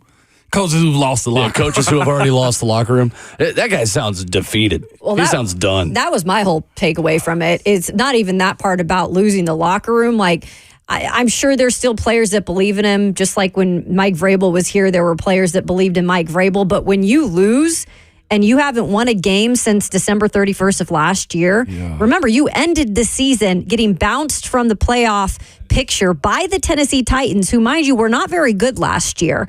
That in itself is defeating. Then you start the year 0-4. You're the only team now in the NFL that's 0-4. And you're trying to tell me that that locker room is anything in terms of they're not losing confidence in you? That is a bunch of you-know-what. And you have a quarterback, by the way, who was a number 1 overall pick, who was supposed to be a generational talent, who is floundering under Doug Pederson. Yeah. This is not good, folks. See, this is why I can't get with the idea of, like, watching somebody crash and burn, though. Like, eventually these conversations come up. It's always outside narratives that come up as it pertains to losing, like as it pertains to not being on the same page. And that's what he's dealing with now. A proven coach that's been there before, that has a team with a lot of high expectations that's simply not winning. Like, I think if he loses this week, it's 9 straight losses that they're going to have under Trevor Lawrence's belt. Like, and then they also paid him this offseason, which I guess they had to. I guess the goods are there as far as Trevor Lawrence is concerned. The connection of what they got going on as a franchise is bad, especially. Right. I guess we knew this. Doug Pederson was on the hot seat when their owner came out and said, we're not buying free agents anymore. Yeah, that's right. I mean, they're more tied to Lawrence than they are Pederson, and it's not even close. Yeah. It's weird. They're going to go get a young quarterback coach. I mean, I'd bargain right now that Bobby Slowick is probably the guy in Jacksonville next, because you want the young Shanahan coaching tree guy to mentor your quarterback that the previous guy couldn't work with. They want to do Tua Tagovailoa, but make it long hair and taller, and they want him to be Trevor Lawrence. And right now, if it's slow, like he names his price. There's nothing Sean Connery can tell me at this point. 100%. Absolutely nothing he can tell me at this point. Just grabbing a division guy over there, taking him over from the Houston Texans. I mean, if it works, it works. Well, you've got to make something work, right? I would take him against the field to be the next Jags head coach right now. Mm-hmm. And it makes sense. I mean, 100%. It's something where they tried the Doug Pederson experiment. And clearly, they've made some changes with the offense. They've hired some new coaches, and it's still not working. And that, to me, it's hard to blame anybody, but the head coach. And you do put a little blame on Trevor because he should, in the O-line, he should be able at this point to figure it out. But it always goes back to the head coach. Just does. Coming up. Second half of the show, hour number 3. Mike Keith gave us excellent perspective yesterday on a reason why the Titans are sticking with Will Levis. We got that audio for you coming up next.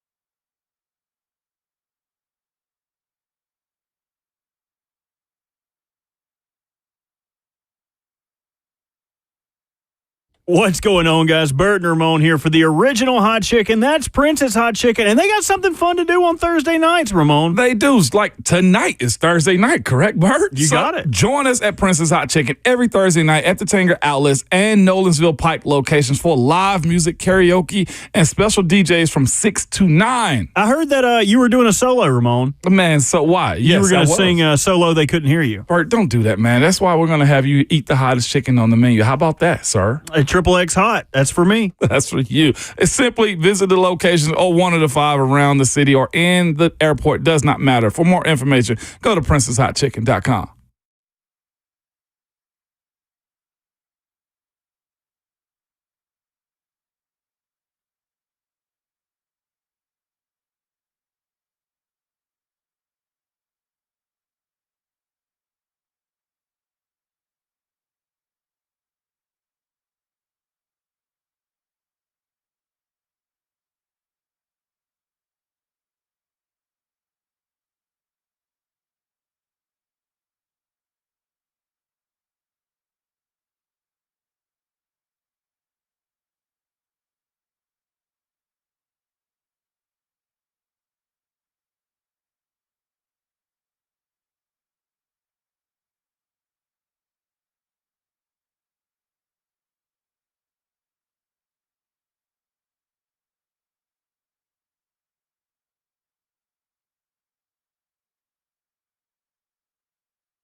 What's going on? 8 o'clock. Good morning from the 104.5 The Zone Studios. I am Robert Walsh. Raiders wide receiver Davante Adams not expected to play Sunday versus the Broncos due to a hamstring injury. Head coach Antonio Pierce not having it with the trade speculation at the presser, saying, quote, Davante is rehabbing and the rest of us are focusing on Denver. Denver, by the way, focusing on its debut of its new throwback uniforms on Sunday, a tribute to the 1977 season in which the Broncos advanced to the Super Bowl for the first time in franchise history. We got Thursday Night Football tonight, NFC South matchup with the Buccaneers heading down to Atlanta to take on the Falcons. Buccaneers without a few players, namely all-pro safety Antoine Winfield, but for the Falcons, after being limited most of the week with a hamstring injury, Bijan Robinson will be good to go. For all your foundation repair and your waterproofing needs, you got to go to USSTN.com. Breaking news at once on your home for the Titans and the Vols. This is 104.5 The Zone.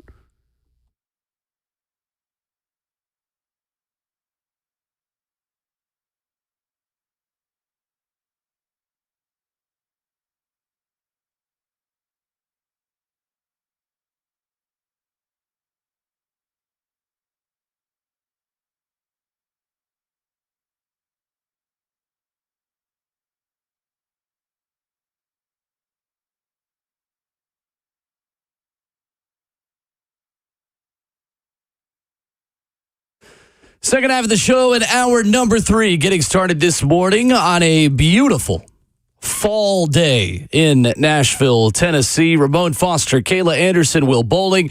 Robert Walsh is our producer. 615-737-1045 is our number. Coming up, we're going to be joined in studio by former Titan, NFL wide receiver Eric Decker, along with Fund Recovery and Ryan Cain, our good friend, is going to be here as well. They've got an awesome event coming up for a great cause, a celebrity pickleball tournament. Coming up Saturday, November the 2nd. We're going to talk about with them, talk some football, talk some Titans, and Nashville in general with Eric and Ryan coming up in 20 minutes. They will be here in studio. I played pickleball again this week. Guys, I've got the itch. I really feel do. like everybody who plays it loves it. But it's really fun. I'm so late on. I was telling Kayla as you was outside the room, I'm jealous of my brother Nardo in Louisville because he's got this pickleball crew that he plays with. Sure. And I don't have a crew here. I have and one. You've been playing. And her name is Peyton, my girlfriend. That's my pickleball crew. Yeah. She's yet to beat me. We've got a court at our place, so it's just a matter of getting out there and doing it. So y'all play singles? You don't play doubles together against other people? Okay. If we had two people to play against, we would. See, that would be my issue. I feel like me and Cheyenne playing against each other is a whole lot like putting IKEA furniture together. Like we just go end up fighting. we go end up upset at each other. And I'm gonna talk about trash just a little bit. Like I'd probably beat Keith so bad, like it wouldn't even be close. Like we stopped playing as a couple too. Like that's where I'm at too. Collie and Keith, you know what I'm saying? Like, 615-737-1045. I actually would go with you on this, so I'm rolling with Keisha on this one. I'm crushing and the kills on this one, Kelly. You can go with all you want to. You can go down with the ship too. Okay, I'm just letting you know that. You gotta get out of the kitchen. Yeah, absolutely. The violinist on the Titanic. Yeah, just everything is fine. What I'm telling you, I will be first picked, and I ain't never played this game before. Okay. I'm lightly upset with you because you hadn't invited me to play against you. Do you have a second person to play with you? I want to play against only doing somebody. Couples. Everybody, I'll play against you one-on-one. I'll cook you real quick. Don't you worry. Let's do a fundraiser. Cook me real quick. Absolutely. So you better bring your pots and pan and your propane, okay? You're going to have to buy a paddle first. So he'll get a Gucci one. Don't worry. He's already on I'm going to get a Chanel. I'm going to get a Chanel. Don't expect to hear from Ramon for the next 10 minutes as we talk about He'll do his computer. Mike Keith talking about Will Levis yesterday. Yeah, let's do that too. Watch me. I love your competitive juices still start flowing even on things you've never done before. She just sent me, just a nope with a frowny face. Like I wish you would. I love it. Get him. I can talk all I want to right now. I would hit like a cross-court shot on Peyton and she'll be like, what the heck? Yes. She's like, why'd you do that? I was like, because I'm trying to win. She'll be like, Will, like mid rally. She's like, no, stop. I'm like, well. We got to establish some stuff now, right, Will? Like, I dominate in sports. That's all they have to try. We just sit and do our thing. Yeah. Well, you can sit and lose. Trying is winning. No, sit and win. And you can sit and spin. Oh, no, never. Absolutely never. Yesterday on the show, Voice of the Titans, Mike Keith joined us. If you missed the entire discussion, you can check it out wherever you download podcasts on the Ramon, Kayla, and Will feed. We talked about Will Levis and Mason Rudolph, the Titans quarterback situation. I thought this was great perspective from Mike and a portion of his full answer on this topic yesterday. Mason's a good backup quarterback, and that's what he was brought in to be. Will's the starter. The organization, top to bottom, is behind Will Levis. Will has an upside that is fantastic, and everybody is going to find out if they can get there. In doing Brian's TV show, not last night, but last week, we looked at 2 plays on the first drive in the game against Green Bay, and he made 2 just remarkable throws, from the strength of his arm to placement. And in that moment, in watching that, you understand why they are betting on him being able to take the next step. There are a lot of things about Will that are phenomenally positive. He's well-liked. He's incredibly smart. He's a hard worker. He's committed to the team. He's committed to the game. All that's great, but he's got some gifts that you don't find every single day. And the gifts are what give a coach like Brian Callahan the feeling that if we can continue to work through all of it and get to that point, that we have something very special. That's Mike Keith yesterday on the show. That's a portion of that answer, and we're providing you all the context there from that chat. But I do think that it is valuable perspective again, and Mike laid it out in a way that makes a lot of sense, that you can't judge a quarterback's development the same way you judge every other position's development because of the importance and the uniqueness of what I think is the most important position in sports, which is the QB, and the fact that, hey, you hit this guy on a rookie deal and you've all of a sudden got a Super Bowl window that might open. Yeah, and Mike obviously makes some great points there, and he's around this team all the time. He has been around so many teams in terms of, some of them drafting guys like Marcus Mariota and Jake Locker, where you've either seen the development or maybe you've not seen the development. And nowadays, there's just less and less time to develop these types of quarterbacks because we've said it's not often you just hit the jackpot like a CJ Stroud, like a Patrick Mahomes, who even sat a year. So I get what Mike is saying, because I do think Will Levis has really special things to offer a team in the arm and the competitiveness and the leadership. But what he has to do is get out of his own way at this point, because he is hurting himself in his development with the continued things that he does that is overshadowing any of the good that we might even see with development. And it is what it is when it comes down to that. When you have 9 turnovers on a season, and a lot of them are not great decision-making or just boneheaded mistakes, that is something that eventually you have got to put in your past, because if that continues to overshadow what's happening behind all of that, which could be some good things in development, you've got to help yourself. You do, because speaking about potential eventually gets somebody fired if we never see it. People who speak about potential mean you're not there yet. And that's the thing about it. We don't speak about potential if you're already absolutely balling. And that's the thing that we got to get. That's the place we have to get to with Will Levis at some point. I do believe the arm strength. We've all bragged about those things. If we go back to his Kentucky tape, it's somewhat the similar same situation. I'll compare the two because screw it. We're here now, right? What we've seen is this. We saw Hendon Hooker leave Virginia Tech. We saw Will Levis leave Penn State. Both of those guys ended up as eventual starters at their new schools, at Tennessee and at Kentucky, right? What we've seen out of Hendon Hooker has been a progressive growth in his play and style. In college. Yeah. Immediately. What you saw out of Will Levis was a guy that just got pushed out and did exactly what he was going to do at Penn State still. There was no uptick, whether it was the offense at Tennessee, to be fair, and the newness of apples and oranges, yeah. Apples and oranges. Or the expectation of him having his revenge game in Knoxville and getting absolutely blitzed. Well, I think, too, Levis got worse from his junior season to senior season. See what I'm saying? And he also so dealt with an injury. So did the pieces around him.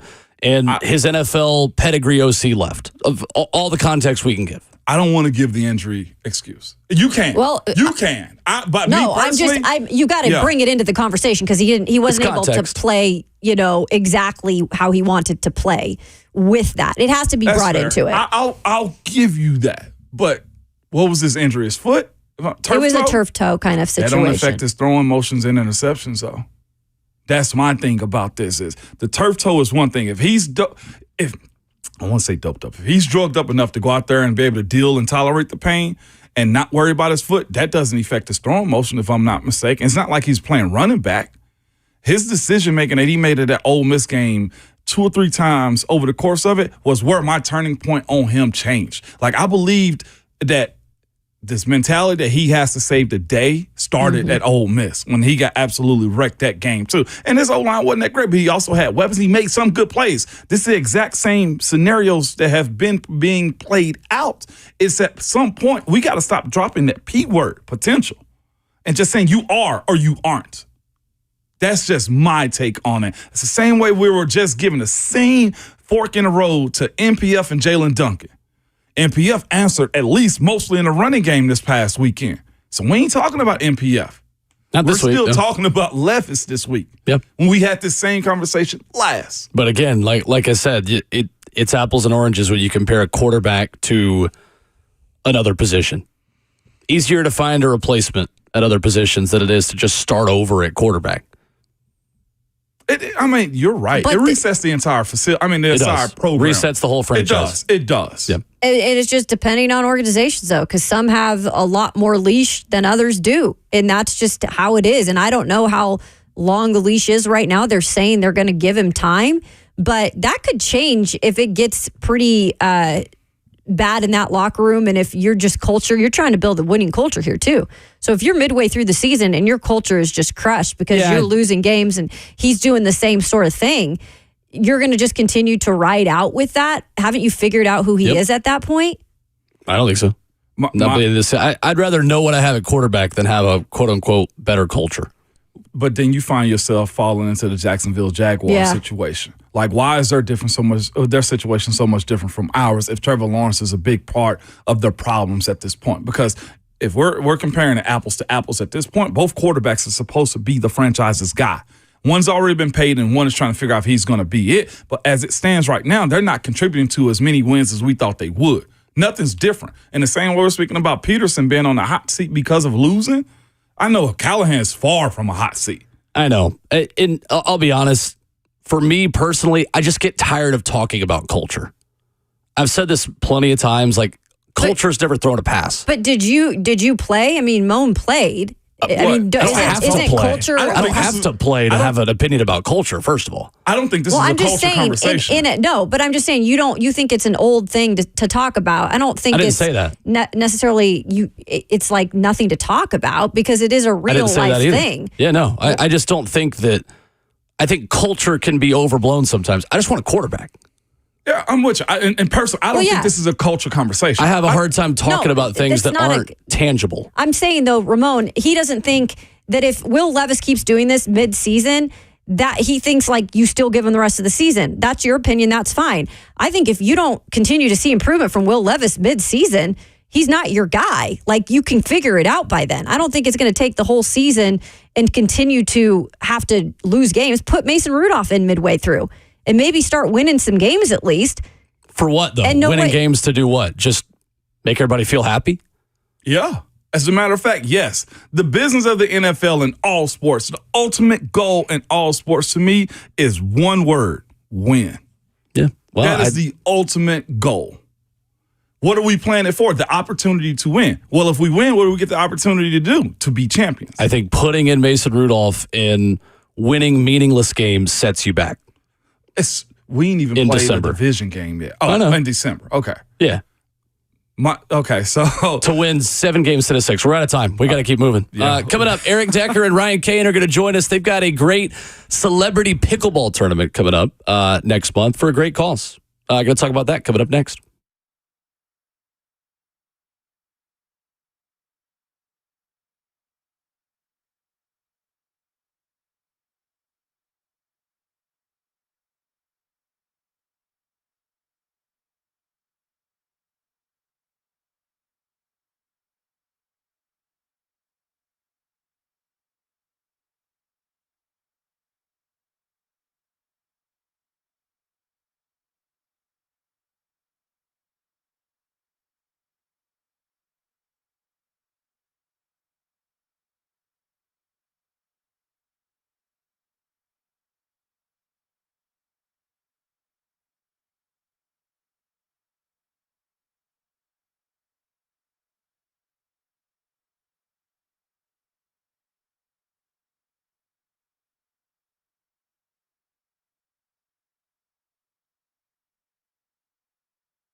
Ramon, Kayla, and Will, RKW continues in studio this morning on 104.5 The Zone. Ramon Foster, Kayla Anderson, Will Bowling, joined by a couple of very special guests, talking about a great event for a great cause. Fund Recovery, Change Your Brain Foundation, Generation Impact coming together to host a celebrity pickleball tournament Saturday, November 2nd. And here to talk about that, former Titan, Eric Decker, Ryan Cain here in studio. What's up, guys? Welcome.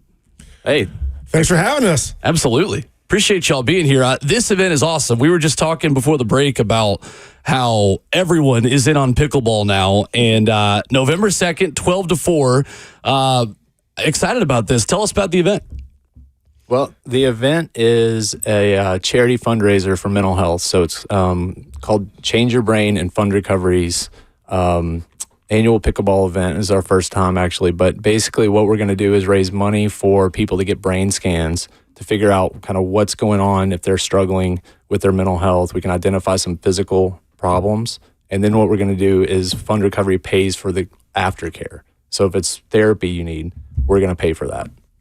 It's awesome. Eric, how did you kind of get involved with this? And just tell us about kind of your involvement. Yeah. So I met Ryan. Man, actually, we've known each other for a long time.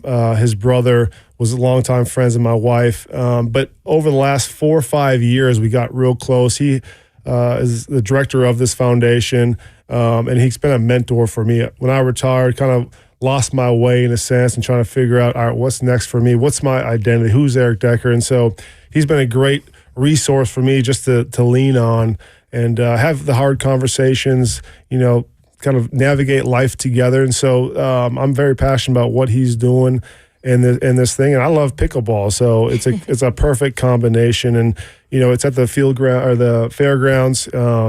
We got a lot of fun celebrities that already are signed up, looking for players just to come out and support the cause. But really cool, unique, things we're doing. The change your brain aspect of it too, as a football player, former football player too. What was that transition like for you? Was that what got you involved more with Ryan more than anything, man, in this foundation? 100%. Yeah. I look back, super blessed to have a healthy family, great wife. She's a career woman as well. So in terms of financially, I didn't have to jump into something afterwards. But I think I just put so much of my worth into football that when it got taken away, it's like, wow, like what happened? Where's the crowd? Where's the validation? Where's, the thing that I look forward to every day? And so that was a big journey for me to figure out, okay, well, this is life, and this is what really is important. This is, I had a little spiritual awakening as well that kind of got me to a place that's more consistent, and just being a better husband, better father, better friend has been tremendous for me. That's fascinating because a lot of guys leave the game and become dormant. They become hermits, like they just go off and disappear. They've heard me say it numerous times, but like your circle of friends, now you got one and you figuring it out too, is crucial for retirement. Because again, your identity for some struggle with figuring out, all right, what's next? Because we don't know. You didn't go to work. You didn't have an intern in college, I'm sure, right? You didn't have a resume that you can turn and say, well, this is next for me, right? And that is a huge struggle of guys that retire, or I'd even say the ones that don't fulfill all they want to in football. But I think it's worse for the ones that, like you said, get cut after 4 years. Yep. Have you experienced that in like talking to guys in post-football? 100%. I think it's more prevalent than I probably would have thought. There's a lot of guys in the sports world, but also the business world, and just a lot of men in general, especially after COVID, that are going through this. And I think it's just nice to have a real conversation, because we were talking earlier, you talk about what your accomplishments are, what's your resume look like, instead of, hey, I'm just a guy that's trying to figure out how to be a good dad. I'm trying to figure out how to be, someone in my community to make a difference. And I'm struggling to figure those things out. It's up and down, but we are here together as men to help each other through it, because you see it more in men than women. Women are able to talk and have that hard conversation, be vulnerable. Men aren't. And I think this is, for me, a passion project to say we can have that conversation. We can make each other better. We can make our youth better. We can make this world a better place. November 2nd, 12 to 4 p.m. is the pickleball tournament out there, like you said, at the Nashville Fairgrounds. So you said you brought up pickleball. It's becoming somewhat of a phenomenon here in the United States, but what is going to make this special and unique in terms of people coming in and being able to participate? Well, I think the first thing is it's for anyone. So if you've never played, we have beginners brackets where we'll have kind of people on the sidelines explaining the rules and some techniques, some basic things to know about. And then we've got some advanced people like Eric who can rip a serve, and you better watch out. If you hit it too high, you're going to get spiked in the face. So you just got to but it's for everyone, right? And we've got space for spectators. So if you just want to come out and watch, you can. But the bottom line is we want it to be a fun event. We'll have a DJ. We'll have certainly football on as the pickleball tournament's happening because it is a Saturday in the fall. Yeah. So you're not going to miss a game. But we want to make sure that everyone comes out, has fun, and anybody can come play. I would say, too, with getting the word out here with the foundation, Nashville's probably a great place to do that because you do have a lot of young people here. You have people that are from all over the place. How great has the Nashville community been to kind of get the word out for the fund recovery? It's been great. I mean, we have, I guess I'm kind of a unicorn. I'm from here. Yeah. So there we go. That's true. Will, I know you are too. Yeah. But we've been able to kind of lean on some of our old friends in town. And then obviously Nashville has a ton of transplants and there's a young energy in this town. We always seem to be one of the first cities to bring new things to the market, and pickleball is a thing that has kind of caught on here, and we're excited to bring kind of the first tournament here. www.fundrecovery.org. It's where you go for tickets and sponsorship packages. Eric Decker, Ryan Cain in studio with us here this morning. And since 2011, I know, Ryan, the mission of Fund Recovery, reducing the stigma, providing funding to directly support people struggling with mental health, substance misuse. It's been really cool to see you guys just grow over time and getting to know you and kind of your heart for this community. And Caleb mentioned it too, but I mean, I think anyone who's been here for, a month or 20 years knows the way Nashville kind of surrounds itself and kind of supports the people here, whether they're transplants or natives. It's just such a cool part of this city that I think is so unique. It really is. And I think that the Titans, I remember when they came here, right? We were so excited. And I remember Memphis was not excited. And that's my side of it. We brought the team, brought the energy. And ever since then, this city has just been on the growth path that's just ridiculous. And the spirit here, the city, people want to rally. We always want to help people, whether it's like the tornadoes that are happening or, the hurricane that just happened. I mean, we hustle, we go out, we help, we put our hands out and say, hey, how can I be a part of the solution here? And I think that's one of the things we want to do is we can have fun while we raise money to help people. Because I can tell you that the number one reason people don't get mental health treatment is the stigma of asking for help. So people like Eric coming on the air, talking about it, that destigmatizes it for someone that might be listening. Like, hey, man, I'm struggling too. I'm just a normal guy. If Eric can do it, I can do it, right? Yeah. The second thing is, how do you pay for it? A lot of people can't pay for the care. So that's what we're here to do. Yeah. That's wild to even think an NFL wide receiver would have confidence issues and stuff like that. Y'all don't live that life. Man. Y'all don't live that life, man. We all do, don't we? Yeah, we do. Yeah, absolutely. Yeah, we do. You're 100% correct about that. But it's fascinating. It's for all people, men and women. And in these days, too, on the youth side of it, mental health. Yep. How have you guys seen that come to the forefront more also in today's world of sports and internet and judgment everywhere? And I was, again, having this conversation earlier, how do you get to the root and how do you create this foundation for a youth, not even an athlete, but a child? I think it starts at home. I think it starts as a parent to be able to have that conversation, to be able to build them up. And then it's, you look at social media, look at just how kids now validate themselves at school. And it's so important of who you surround yourself with, like you said. Having 4 young kids, that's a concern of mine. I think just being hypersensitive, and I love being in this community because they do stick together. We all rally around each other.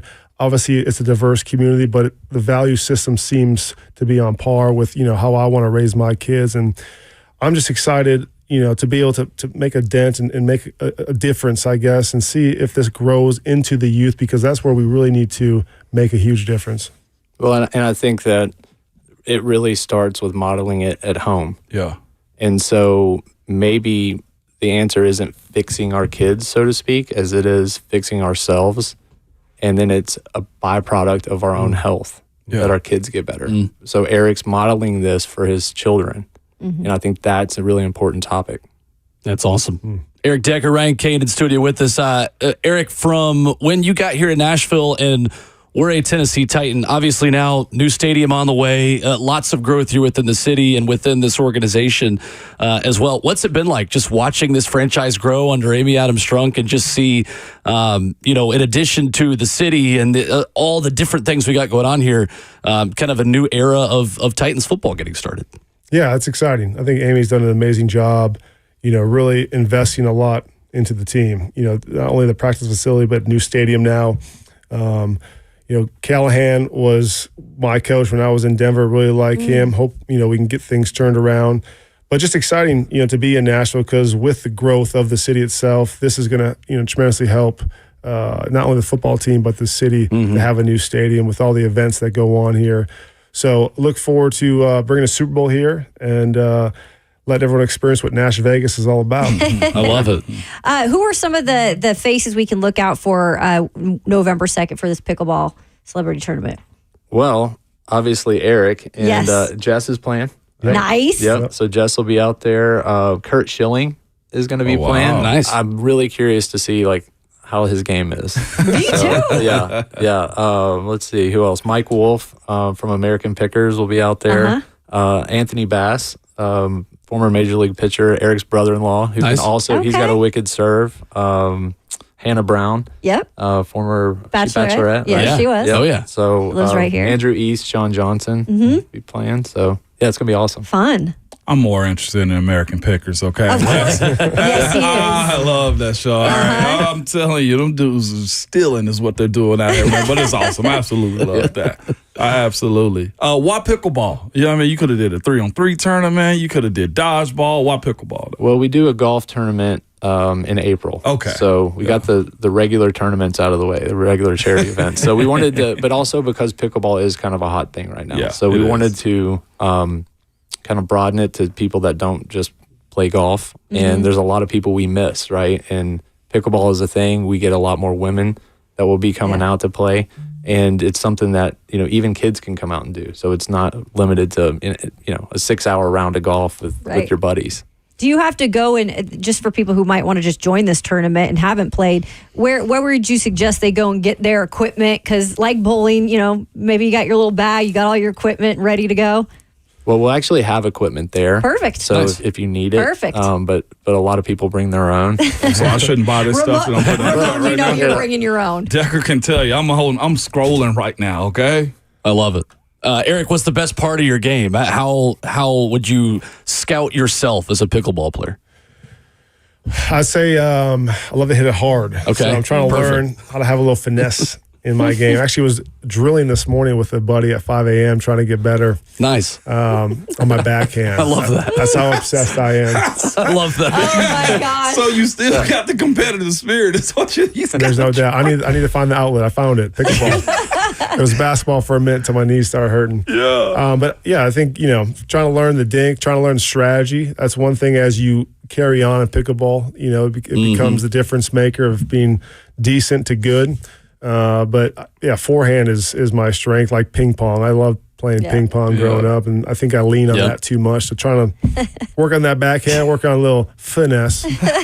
He's a lefty. It was I'm right there with you. It messes with you. Yes, it Boom. does. I got you. Y'all stop this, man. Real quick, you mentioned Callahan in Denver. Tell us something about him that we don't know yet as far as how you expect him to roll, man. Because, of course, got his first win this past weekend. What was he like with you in Denver, and what your expectations are of him? Well, he was my assistant receiver coach. He was just starting. He's got obviously a family tree with his dad being a longtime coach.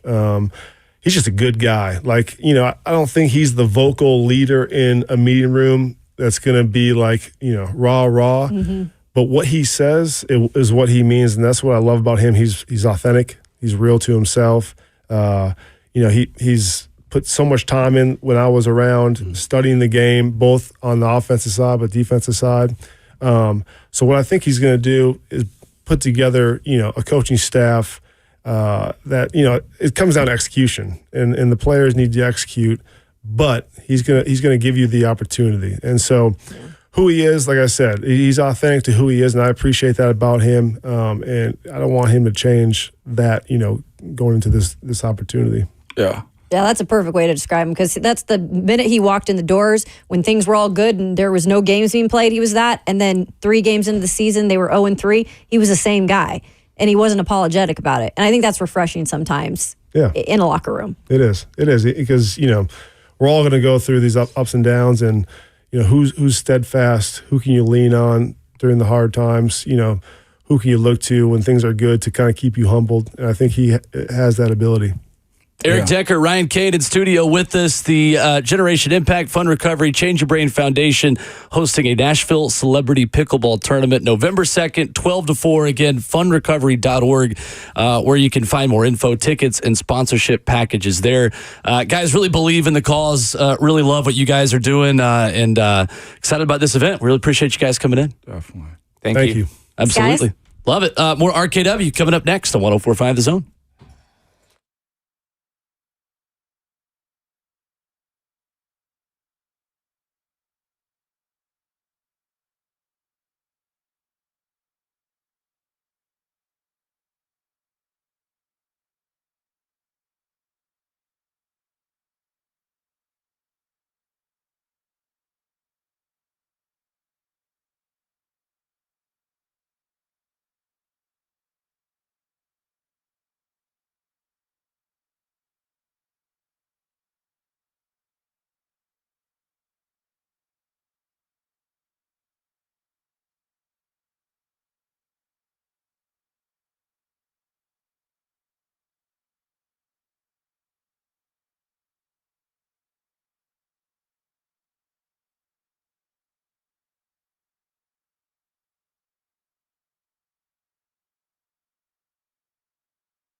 RKW continues. Ramon, Kayla, and Will wrapping up hour 3 this morning on 104.5 The Zone. Full crew in studio.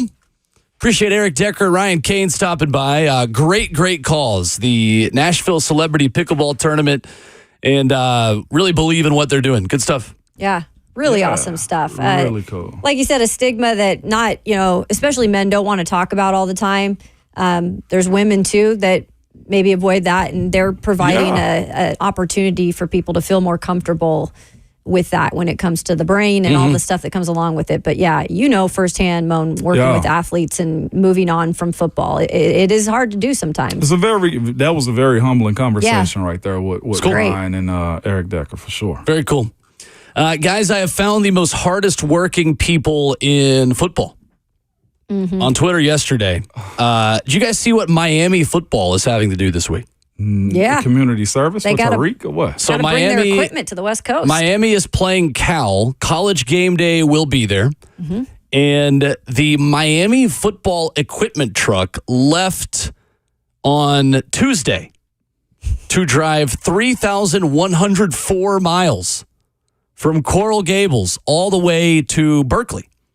And so the truck drivers on Miami's, I guess, football equipment Twitter account, whatever, are vlogging a 3,000-mile drive. I hope they don't have the bad luck that Tennessee's equipment truck had coming back from Oklahoma, because they got in a wreck in Arkansas. Yeah. You got a lot more time to get in a wreck when you're driving 3,000 miles in an 18-wheeler with football equipment. Yeah. That's a trek, man. I've made a lot of moves across the country in my career, the longest being from Spokane, Washington to Montgomery, Alabama. So that's a good stretch too. And I don't envy them. That's a truck. You're bringing some heavy equipment.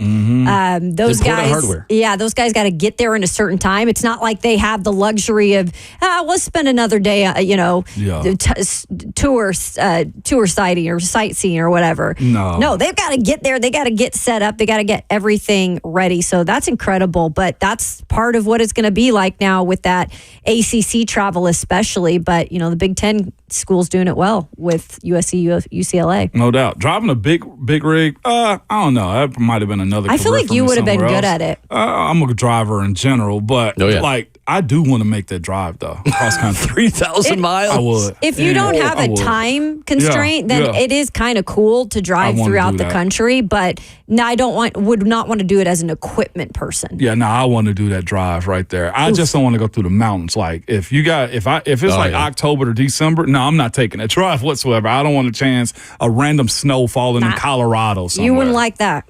What is the longest drive you've ever done as either a driver or passenger? Longest drive, probably Knoxville to Tampa. I've done that one. I did that one to watch you play when you were in at Tennessee. I did that drive in the first Outback Bowl against Penn State. No, that's when we did it right there. We loaded up a Dodge Magnum, man, and drove. That was the first time I'd ever used a Garmin. We did Garmin navigation devices were brand new at that point, and I was like, wait, we don't have to use a map or something? We have we didn't have to MapQuest and print off the step-by-step, turn-by-turn directions. How's this thing know where we are? Oh, that's awesome. Yep. It was awesome. I think we got gift cards from Best Buy the year as a bowl gift to get those too. Love bowl gifts. Yeah, we drove down in the Dodge Magnum, man. Awesome times. That's the longest drive I've taken. I do want to take that cross-country trek. It's fun. And there are so many cool parts of this country where, every state kind of has its hot spot or something cool that's historical. But then there are those flatlands where you're hitting Oklahoma and you're going, where am I? Is it that bad going through Oklahoma? It's pretty, It is so flat. Yeah. And Texas is just a long state, so that just takes, feel like you take forever to get through Texas. Stare crazy, not enough music to get you really Not through. really. Really? And really small towns. I've done Nashville to Glorieta, New Mexico. I've never heard Glorieta. For a camp in middle school. We rode on a bus. It was a 24-hour bus ride. Goodness. We had to change drivers 4 times on the way there because of the bus driver union rules. You can only drive so many hours at once in the middle of the night, especially until you have to get a break or be relieved. 24 hours. It was fun. I was in 7th grade. It was a good time. Yeah, it is cool. Until I make that trip across country at some point, I do have a distance cap. All right, no more than 7.5. You can get me 8 hours. Right. I can't do. I did 8 on Saturday. You did 8 on Thursday last week for a bachelor party. Yeah. Over 8, I'm cutting it off. It's just too much, and too many opportunities where you just get slowed down and that 8 turn into like a 14-hour drive. Yeah. I've done Nashville to Knoxville so many times that I judge drives based on how many Nashvilles to Knoxvilles I still have to do. Be like, all right, I got to go to Knoxville twice and then do 100 more miles. So I got to go to Knoxville twice, then Cookeville. Yeah. Ready, break. Honestly, that's how I break mine down. When I say this, you probably gonna know the exact route. But from Hendersonville to Pittsburgh, I'd break it down. Okay, let's get to Louisville. Okay, let's get to Cincy. You have your marks. Okay, let's get to Columbus. All right, let's get to Wheeling and Washington, and I could drive that whole trip. Like I'm in 2 to 3 hour spurts is the way I'm doing this. All right. Yeah. Absolutely. But great event coming up with Eric Decker and them too. I might try to get in on this one. Yeah. I ain't got nothing else the going on. pickleball thing sounds awesome. Be really cool. So, what's do you swing right-handed with your paddle wheel? I am a lefty in pickleball because I do. I'm like weirdly ambidextrous with like certain things. That's why I asked. Because I dribble a basketball with my right and I shoot with my left, which is one of the hundreds of reasons why I'm terrible at basketball. Still can't figure that. But I honestly, for me, it's like I see pickleball more as like jumbo ping pong. Okay. Yeah, because I feel like the way you hit the ball is more like ping pong than it is like tennis to me. Because you can kind of just like flick your wrist a little bit more. You're probably not supposed to be that way, but I'm, not athletic. So this is just the way that my stupid brain has to come up with it. We got to give more credit out. No, I'm not athletic. I'm not. Like I don't know. I've broken 100 in golf once, and I was a college athlete who turned left and occasionally right. Like I'm really not. It's not that big of a deal. Well, if Moan joins this pickleball party, then maybe they need to put the list of celebrities. They need to add him to it. I ain't that big time. I ain't that big time. No, that's a great point. Not yet. I can just see you walking in with all the get up. I told Ron I got to get his contact though, because again, I need to reach out to him. I love the brain fund that they have going on. Like that is insane. A charity on that side, but I do need a buddy to play pickleball with. Yes. Maybe they can hook you up with something. Yeah. I love it. Bert is going to become Robert after this segment and leave us. You want to go ahead and talk all your trash about the Thursday 3 since you're not going to be here to make your picks? Yeah, and my headphones are still in there. I hope they still smell like Eric Decker, so I can't hear any trash that Ramon is saying. But I will say, I took all favorites again, baby. We're going to ride it till the wheels fall. Look at you. It's a bold strategy, Cotton. We'll see how it plays out for him. Hope he loses. I used my fan heart for every pick this time. So sometimes I feel like that works better for you. It does not, but I should hedge my. It works better for all of us. It works better for all of us in here. It, Bert. That's great. When you do it that way. Coming up Thursday 3 at 9:20. Ramon mentioned it earlier this week, though. He has changed his opinion on a prospect going into the NFL draft. You're nodding your head. He may or may not have a rap album out as well, this certain prospect. We're going to find out all together coming up next.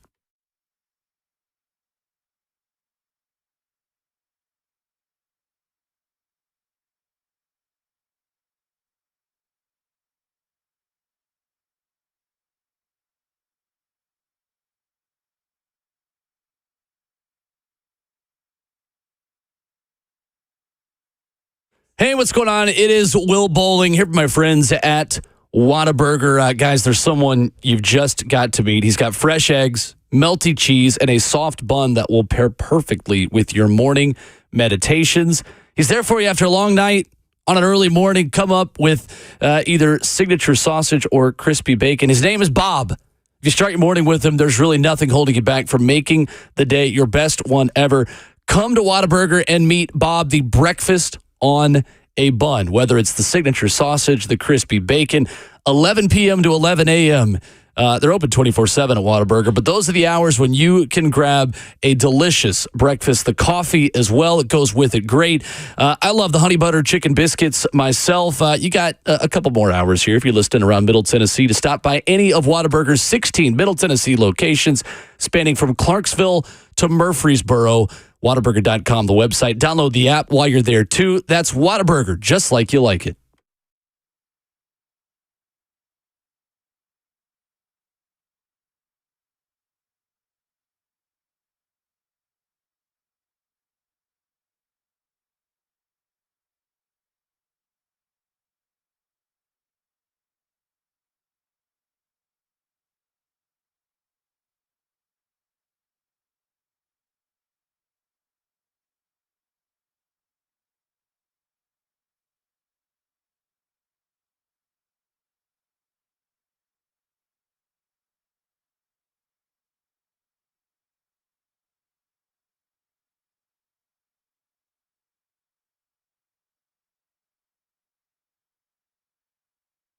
Hey, it's Will Bowling. Storms and changing weather can cause all sorts of chaos, including power outages. Well, have you considered what would happen if your home had no power right now?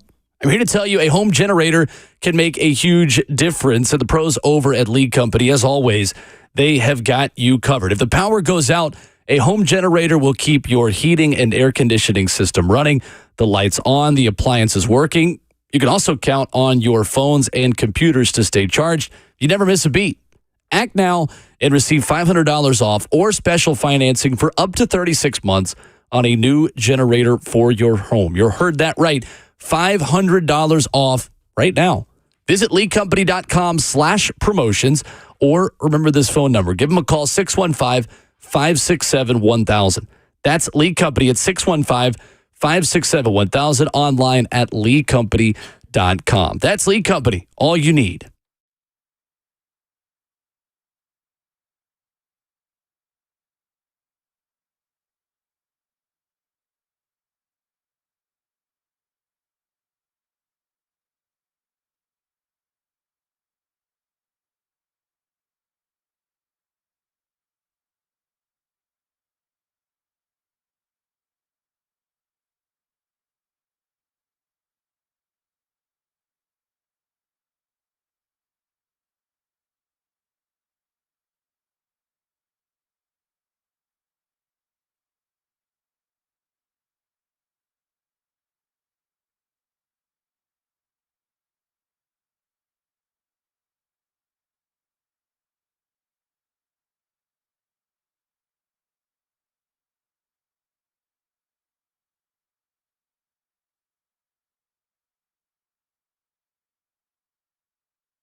What's going on? 9:01. Good morning from the 104.5 The Zone Studios. I am Robert Walsh. Raiders wide receiver Devontae Adams not expected to play Sunday against the Broncos due to a hamstring injury. Head coach Antonio Pierce not having any of that trade speculation at his presser saying, quote, Devontae is rehabbing and the rest of us are focusing on Denver. Denver, by the way, is focusing on the debut of their new throwback uniforms on Sunday, a tribute to the 1977 season in which the Broncos advanced to the Super Bowl for the first time in franchise history. But we got Thursday night football tonight, NFC South matchup with the Buccaneers heading down to Atlanta to take on the Falcons. Buccaneers without a few players, namely all-pro safety Antoine Winfield on the Falcons side. After being limited most of the week with a hamstring injury, Bijan Robinson looks like he will be good to go. For all your foundation repair and your waterproofing needs, you got to go to USSTN.com. Breaking news at once on your home for the Titans and the Vols. This is 104.5 The Zone.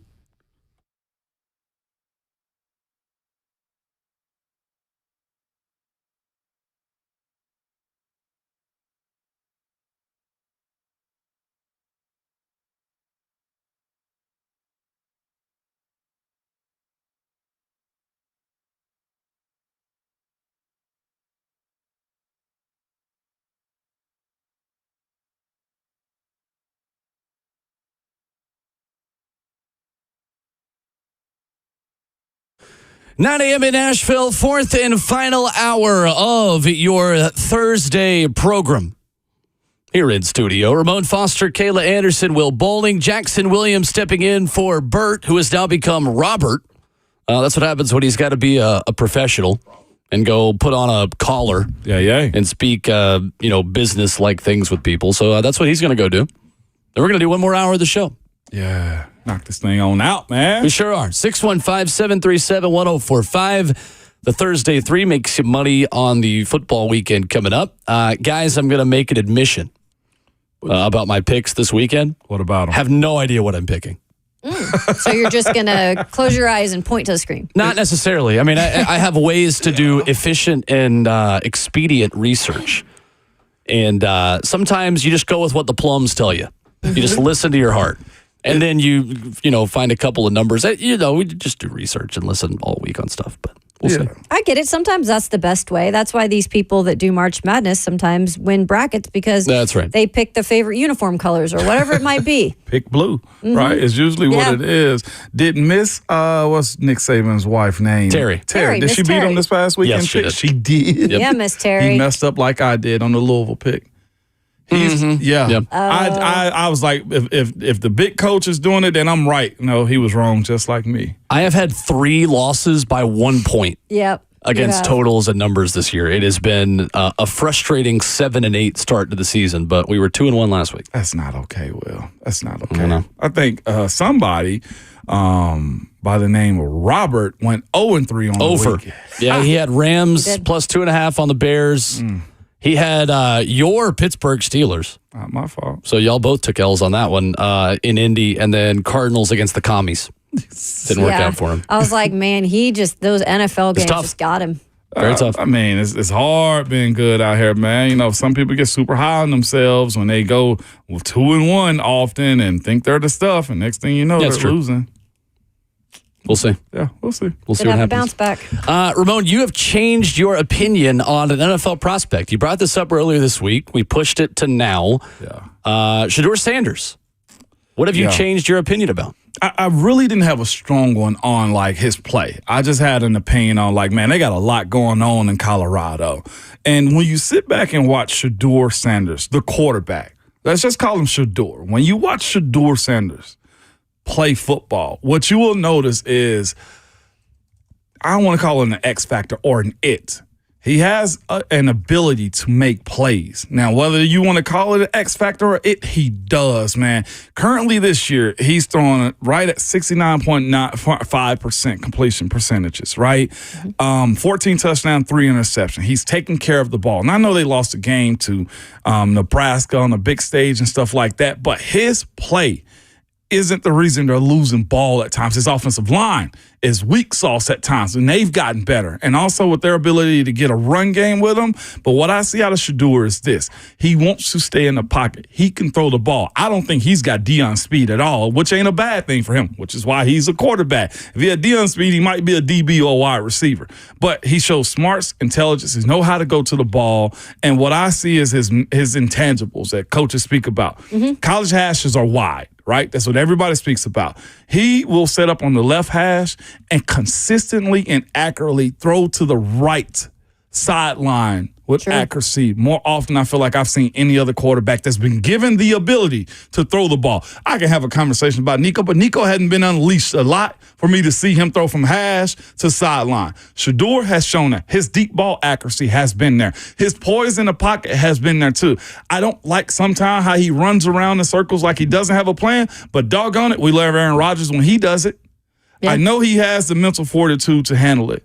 I saw a guy also this past weekend and him just kind of push off Cam Newton's like, man, I got my pregame routine going.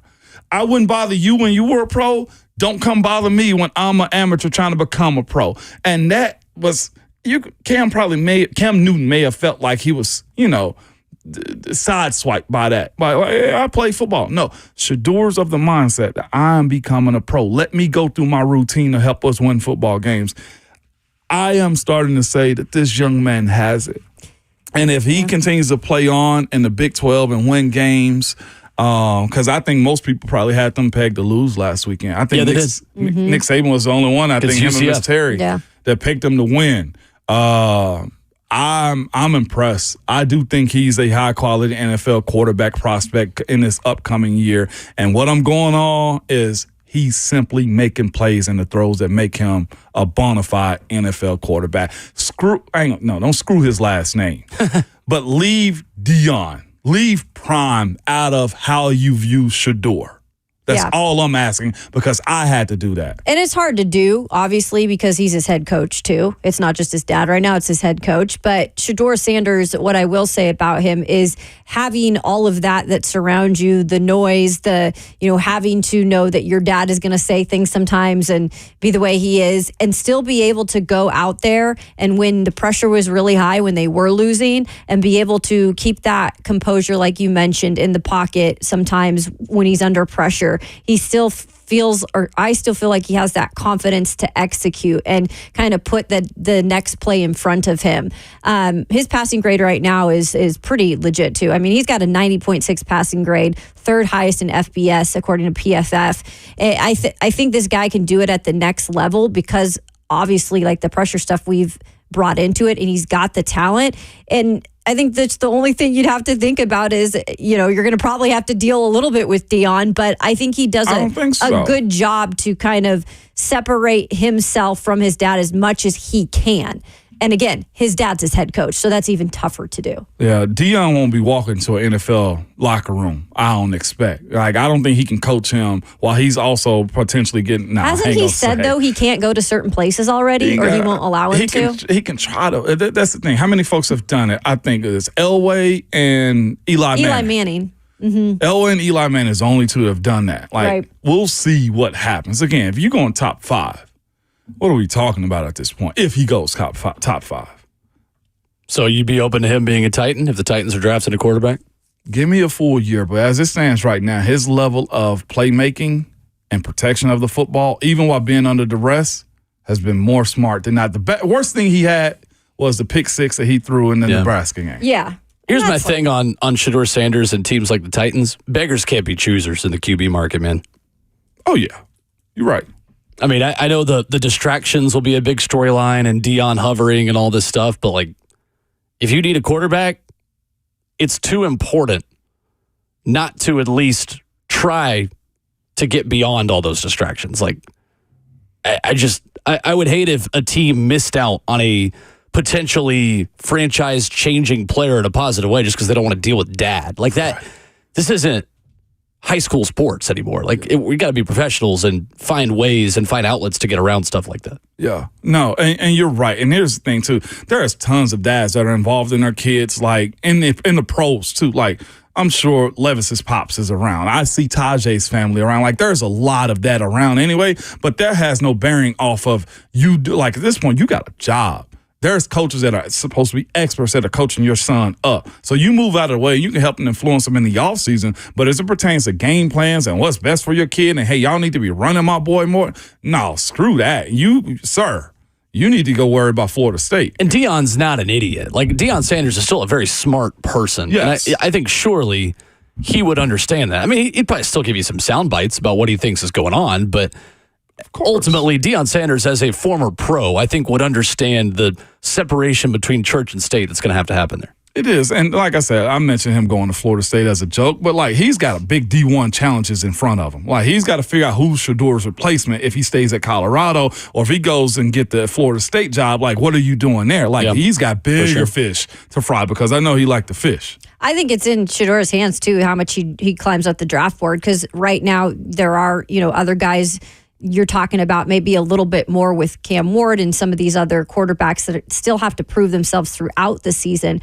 But I think, the upside is great because you're seeing just who he is through all the stuff that they've gone through, like I mentioned, and he's just so talented and he's got the confidence. It's just like, would he fit here in Tennessee? I mean, that's the whole thing we were talking about with fits of quarterbacks. When you're drafting a quarterback, sometimes it's just getting the guy, the name, right? Oh. If they fit, I'm all in for it, even if it is dad, in the background talking. 100%. I mean, I've been critical of Deion Sanders in Colorado in the past, but you got to give them their credit where credit is due. Beating that UCF team in Orlando by 4 scores even, 48-21, was a really, really impressive performance. Mm-hmm. Really surprised me what they were able to do. And it surprised me enough that I do think Travis Hunter is going to be a finalist for the Heisman. I was way off on that one. He should be. Unless they totally collapse down the stretch. It might not even matter.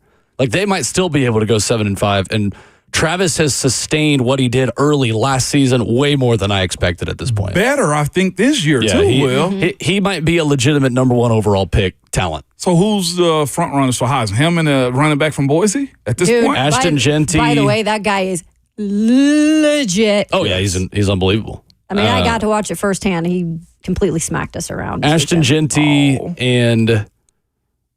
I mean, yeah, it's Travis. It's Travis Hunter, Ashton Jeanty, Joe Cam Milton, Ward, and Joe Milroe.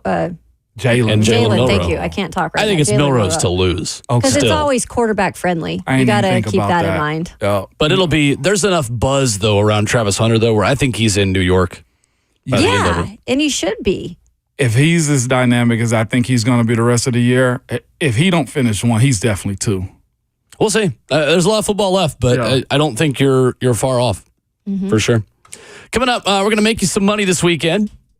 Robert Walsh has exited the building, so I can say this now without him yelling at me. If you want to make money, just pick opposite of what he picks. We went 0-3 last week. Yeah, he did. We will give you our football weekend preview and the picks against the spreads, against the totals, all that and more for the Thursday 3 is next.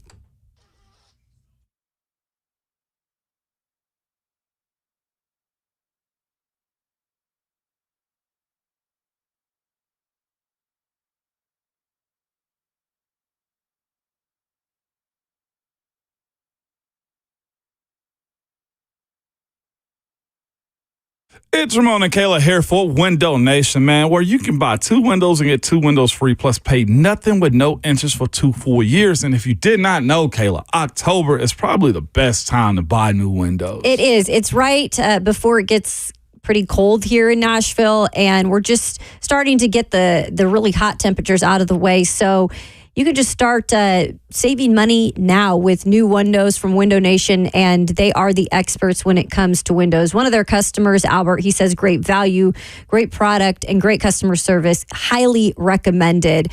You can go off of their 33,000 5-star reviews on Google. You can trust us because when they install your windows, they're going to do it in a day or less. And those windows come with a lifetime warranty. So you're guaranteed to be able to save money when it's all said and done, keeping the heat or keeping your AC indoors. We all want to save money this time of the year, any time of the year. So give them a call at 866-90Nation. You can get in on our offer. Buy 2 windows, get 2 free, plus no down payment, no interest, and no payments for 24 months. All you got to do is check them out at windownation.com or call 866-90Nation.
RKW 104.5 The Zone. Ramon, Kayla, and Will in studio with Jackson Williams hanging out with us the final hour behind the glass.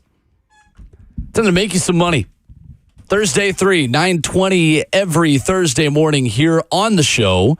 We give you picks against the total and against the spread for the football weekend by previewing the biggest games that are happening. And if you just are now joining us and did not hear this last week either, the punishment for this is whoever finishes last has to get a walking treadmill and walk during an entire show after Super Bowl. So that would be the week after the Super Bowl, that first show back from the Super Bowl, a walk during every segment of the show. Bert actually has that, so we'll just borrow his. So that takes care of that. I kind of want my own. So well, I might you can buy your own. Go get your nice one. Go get the Cadillac of walking treadmills. Absolutely. You know I will, okay? Mm-hmm. With leather tracking and all of that good stuff. All of the good things that come with it. But yeah, I actually love that bet. I was trying to make I think that's a great bet. I was trying to make one this yesterday with the middle school team. I was like, if what we were their win this ideas weekend, for you? They want me to shave my eyebrows. I'm like, no, don't do that. I ain't doing that at all. Like, they are the most disrespectful little bunch of boys ever. I'm like, come on, man, shave your eyebrows. You got to be more creative. That's not do it, Moan. From someone who plucked their eyebrows at a young age and not all of them came back, don't do it. They didn't come back. Well, I mean, they're here now, but that took a while. Yeah. A long while. Oh, Lord. Yeah. All right. There it you was go. the style back in the 90s. It was. So Thursday 3, I am 7-8. I went 2-1 last week. Bert is 7-8. He went 0-3 last week. And Ramon and Kayla are 6-9. Both of them went 1-2 a week ago. So I'll start because I'm in first. And I'm the one that gets to pick. So I'm picking that I'm going to go first. I'm going to Michigan and Washington for my first pick of the weekend. Washington's total, guys, has gone under in every single one of their games this season. Michigan is a lot of things. They're not exactly a dynamic offense. They may have a couple of top 10 overall picks. One on the defensive line and one on the secondary on their defense. This total is 41.5. It's kind of like an NFL total, but I am taking the under because I think Michigan will have enough success running the football that will shorten this game. So give me Washington, Michigan, a classic Big Ten matchup. And crazy that this is a rematch of last year's national championship game. That's just kind of a meh game of the weekend. And total different teams now, right? Under 41.5, the pick that I will start off with. I like that. I'll go second on this one, man. Okay. I got two hard ones and one regular. I'm going back to the Honeywell this week. Oregon, Michigan State. Michigan State let me down. They deceived you last week. They did deceive me. You had them covering plus 23.5 against Ohio State. And you know what the line is this week also? 23.5. Doggone right. Why would I not believe a better Oregon team is going to do the exact same thing, okay? So I'm taking Oregon. Give me the 23.5. I want to live that life this weekend, Will. Oregon kind of back to what we expected them to be and made a change at center early in the season. They have righted the ship to an extent on that offensive line in a way that I didn't know if they'd be capable of. Well, it's here now, so I'm here for it, man. They are competing. They actually have beaten USC to the physicality race, too. They have been playing physical, and I'm glad to see. Well, Dan Lanning has time to get there, but yeah. Dan Lanning has built that team like an SEC roster. He did. He was doing it. He's been good in the trenches now for a couple of years. That's why Oregon's been in the mix and looking to take the next step this year. And so far, so good. Yep. So for my first bet, I'm going to go to the college ranks, and I think it's going to be interesting because I know Alabama is the 22.5 point favorite here at Vanderbilt this weekend. Nick Saban, those comments live in our brains of it's probably just the least toughest place to play in the SEC because you're getting most of the other fans there. But I do feel like Vanderbilt, who is 2-2 on the season, will at least in the beginning try to put up a fight. So I'm a little uncomfortable with taking Alabama at 22.5. I, however, feel like there will be offense in this one. Each team with good offenses. Crimson Tide 8th in points per game. Commodores 25th. I'm going to take the over in this. It's at 55.5. I'm going over with Alabama and Vandy. All right. Interesting. Over. That's an interesting game to me because is Vandy dynamic enough on offense to have the Paul Johnson Georgia Tech effect that they would have in ACC games, to where it's so different from a lot of what other offenses are in the conference? Do you just get a closer game or a win you're not supposed to just based off of how different of a challenge you are versus everyone else? That's what you want. You got to be able to get Vandy needs to be. At some point, if you're not going to recruit like them, correct, you got to offer up something that confuses or, And they feel disrespected by, situations like this where, Alabama's coming in with a really good team and they've done enough to show some strengths and some growing with Vanderbilt this year. Their quarterback is just, that's been the highlight of their team so far. I feel like they don't want to get embarrassed. So I feel like it's at least they're going to put points on the board. Now, eventually, I think it's going to go Alabama's way. But I think they'll both score. Feeling disrespected and changing it are two different things I want to see happen there if that's going to do it. By the way, I walked inside of their stadium. That thing is coming together. It looks a lot better. Mm-hmm. It does. They need to make it a Darth Vader like experience there. If they're gonna go like what all that. Yeah. What do you mean? If you see it like it's all black and just like it's dark as cool. ever. Yeah, they need to go for that. It's the black and gold, absolutely need to go for like a Darth Vader look over there. I do like the jerseys they're wearing this weekend. They've got a black helmet with the white V outlined in gold. It's matte, right? It's like a matte. Is it? Is it matte? I didn't notice that part. Mm-hmm. There you go. Look at Vandy, the fighting Clark Lees. Don't bless their hearts. Don't bless their hearts. That's even worse than just straight up trash talking. We were doing good. That's on me. That's even worse than just trash talking. On me. We're doing real analysis about Vanderbilt, but again, the fans that hate us will never hear that part. The Houston Texans. Actually, first of all, I should give Bert's first pick. Vikings minus 2.5. Yep. Why did I say 0.5? 2.5 against the Jets. Bert's first pick. I think it's a good pick. Sam Darnold revenge game. Yep. People are asking. I'm going opposite. I have actually that same one. Oh, okay. Minus 2.5. I can only type so many things at once. By the way, they're in London. We're already there? They're in London, where we were last year at around this time, guys. And I don't know. The Vikings defense has been so good too. And Rodgers has looked okay, but he hasn't done anything phenomenal. He takes care of the football usually, but I feel like this defense wants to get to him somehow, is going to do it. They've got 10 turnovers in 4 games under Brian Flores' defensive system too. So there you go. Mm-hmm. Okay. Well, write that down for you as well. My second pick, you guys know there are certain things that I love. I love an LSU over. I love betting the under in Iowa games, but even more than that, I love a home dog. Ooh. And there is a home underdog in the National Football League this week that is too good for me to pass up. It's in the AFC South. Guys, it's the Houston Texans. Do it. Okay. The Houston Texans are a 1.5-point underdog at home to the Buffalo Bills. Yeah. Hammer Houston in this case. I think Buffalo might be the best or second best team in the NFL. I don't care this weekend.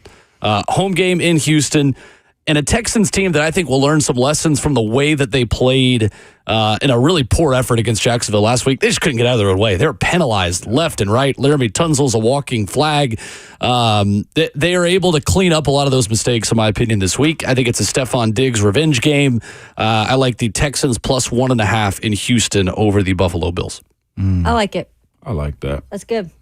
My next one, Dallas at Pittsburgh on Sunday Night Football. He's going with his heart. I'm going with my heart here. You had this look on your face where we knew. I don't do this often. Okay. Yeah.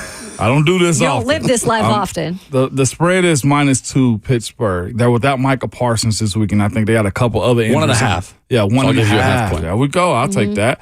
But I got Pittsburgh bouncing back after the Colts win at home. Sunday Night Football. Ain't many losses happening in Pittsburgh on Sunday night. That's a great point. I'm I going like with that. environment and history on that one. So this is a double Renegade game. They're going to probably play Renegade twice. Yes, sir. Third and middle of the fourth quarter. I would love to hear the analytics on how many times the Steelers win when Renegade is played 2 times. You know what happened last time they played it at home? They only had one home game. They said they played it right before kickoff, and they actually got the ball back against the Chargers after playing Renegade. Of course they did. It's that devil magic Dang you have Renegade. up there, that dungeon wisdom It is magic. magical. Evil. Zach, I see your little jokes about your little Colts and the doggone. He's like, In the F&M Bank I chat? didn't pick them on my Thursday 3, though.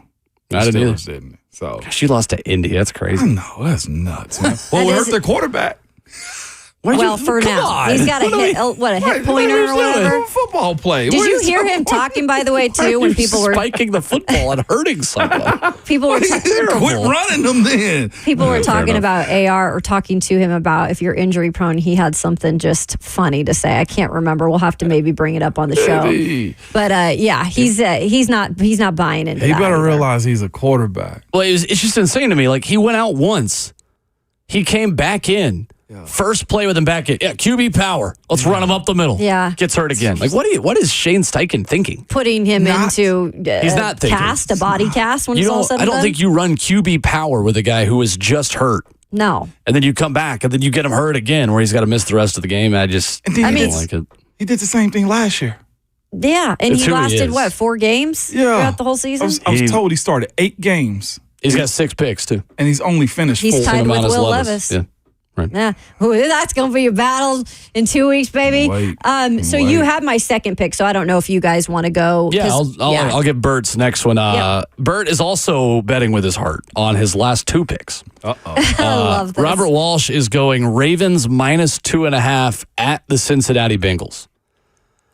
I like that. I can't. Okay. Cincy has a desperation factor that I think matters in that game. And I've been high on the Bengals all offseason, and definitely too high considering they're my Super Bowl pick and they're 1-3. But I don't know. I just feel like at home in an AFC North game, weird things happen. And I know that Cincy's defense is god awful. But I don't know. I like the Bengals in that game. Here's where I can't be with him. I heard, and Savage told me yesterday, Todd Furman picked the Bengals.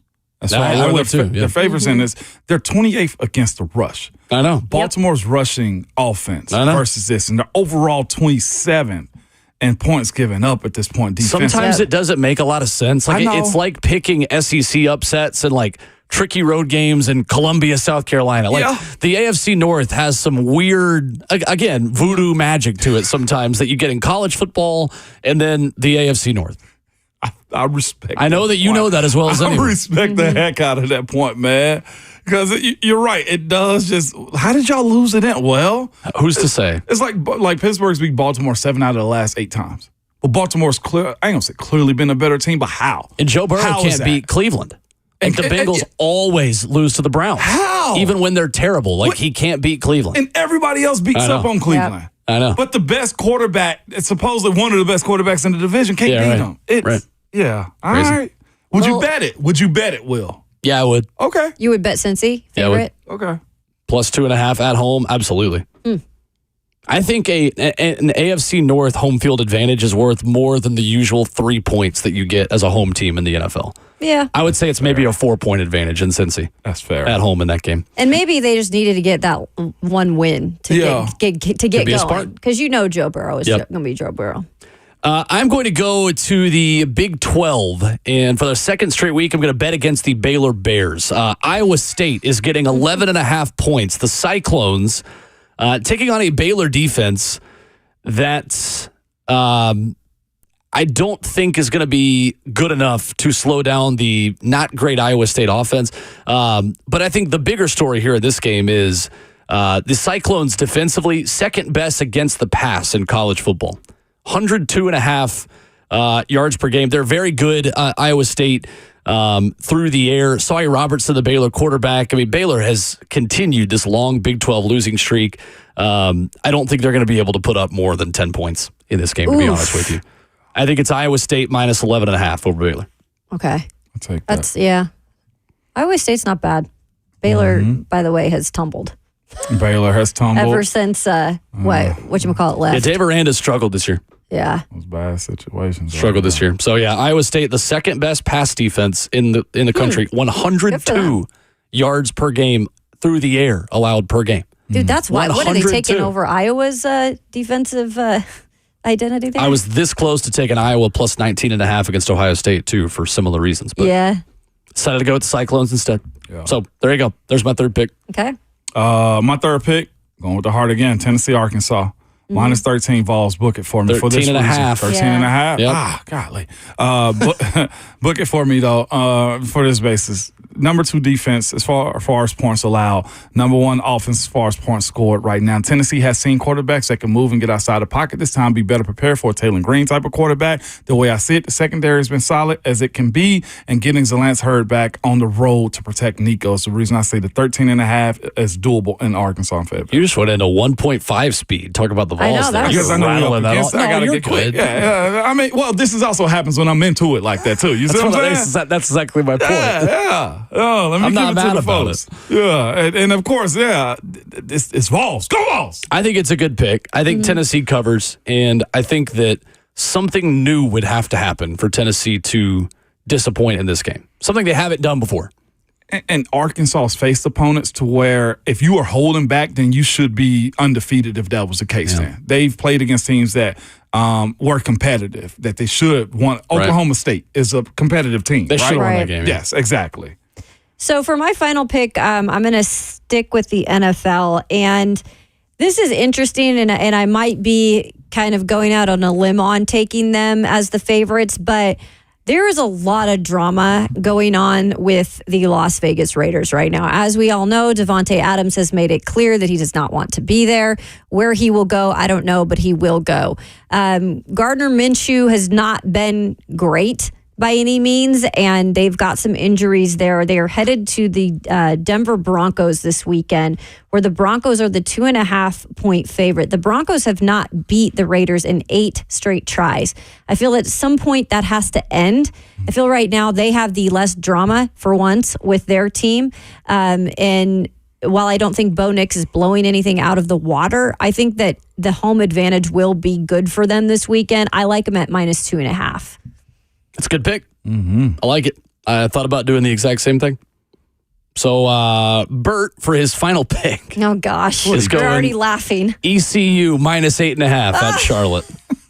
That's a hate pick right there. It's interesting. I would have loved to pick Robert's brain because, again, right now, Bert is doing professional business dealings, so he's Robert. With Robert. About why he didn't emotionally hedge. He usually picks against his teams. That way it's a win-win. No. Today, he has picked in favor of 2 of his teams, which means it could be a lose-lose situation. It could be. For young Robert. Considering his record last weekend, I mean. He's 0-3. Couldn't be me being 0-3. He's getting back to basics. Couldn't be my pick. He's given us a door to open up to get closer to him. Yeah. He's opening up that door. I'm never going to let him forget it. Coming up, we will wrap up the show. Final call for phone calls. You want to react to any of the discussions this morning, 615-737-1045, and we'll get you out of here next.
It's Ramon Foster for United Structural Systems, letting you know they are a foundation repair and waterproofing company that has served the Middle Tennessee area since 1994. They have over 25,000 satisfied residential customers. Y'all know it's been wet and wicked outside, man. Y'all not sure if you checked around your foundation. Whether it's because of the hot weather, it's because of the dry weather. If you notice, though, in the dry weather, soil cracking and pulling away from your home, leaving holes or gaps next to the foundation, or your bricks cracking, walls bowing, doors or windows sticking. These could all be signs of a foundation issue. Your house may be trying to tell you something. On the waterproofing side of things, that may include drainage or ceilings, oftentimes both. And also this, up to 50% of the air you breathe on the first floor of your home is the air that came from your crawl space. So control that moisture and create a healthier home by encapsulating your crawl space. And it's just this too, encapsulating your crawl space, it's just like an extra room for you. I'll be honest, I use it for storage at my house, but hey, you can use it for however you want to as yours. Again, USS has been here since 1994. They aren't going anywhere. More than 25,000 satisfied residential customers. We guarantee our best. Call USS. Y'all know the motto. The number is 615-488-7855, and you can reach them online at ussTN.com.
RKW wrapping up the show. Ramon, Kayla, and Will. Buck Rising show on deck. Lucas Panzica show, I should say. Yeah, no Buck Rising this week. Coming up. That's right. Let's go to the phones. Jim is on the line. What's up, Jim? Hey, guys. Thanks for taking my call. Yep. This is kind of for Ramon. Okay. I've been a Cowboys fan since Calvin Hill was a rookie, and I still had milk on my breath. I try to hate Ramon. I can't do it.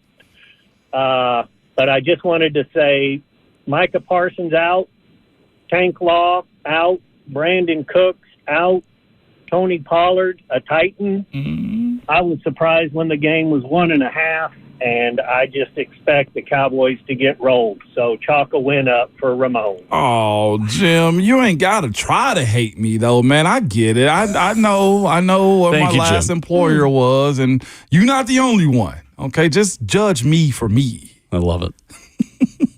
I love it. I would always, it was always funny. Like, as much as I hated the Steelers, I'd always watch Steelers games in prime time. And this guy, Ramon Foster, Tennessee. Like, oh, hey, nice. Go on. Little did I know what was in my future. Right? I know, right? You never know. Wow.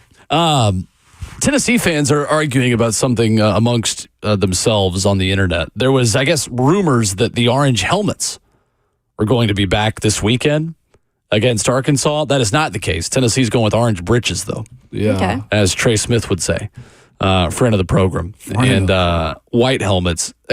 I feel like there's a section of Tennessee fans out there that feel like the orange helmets are cursed because they lost to South Carolina in them. Are you pro or anti-orange helmet? I'm pro. I hate the scenarios of what had happened.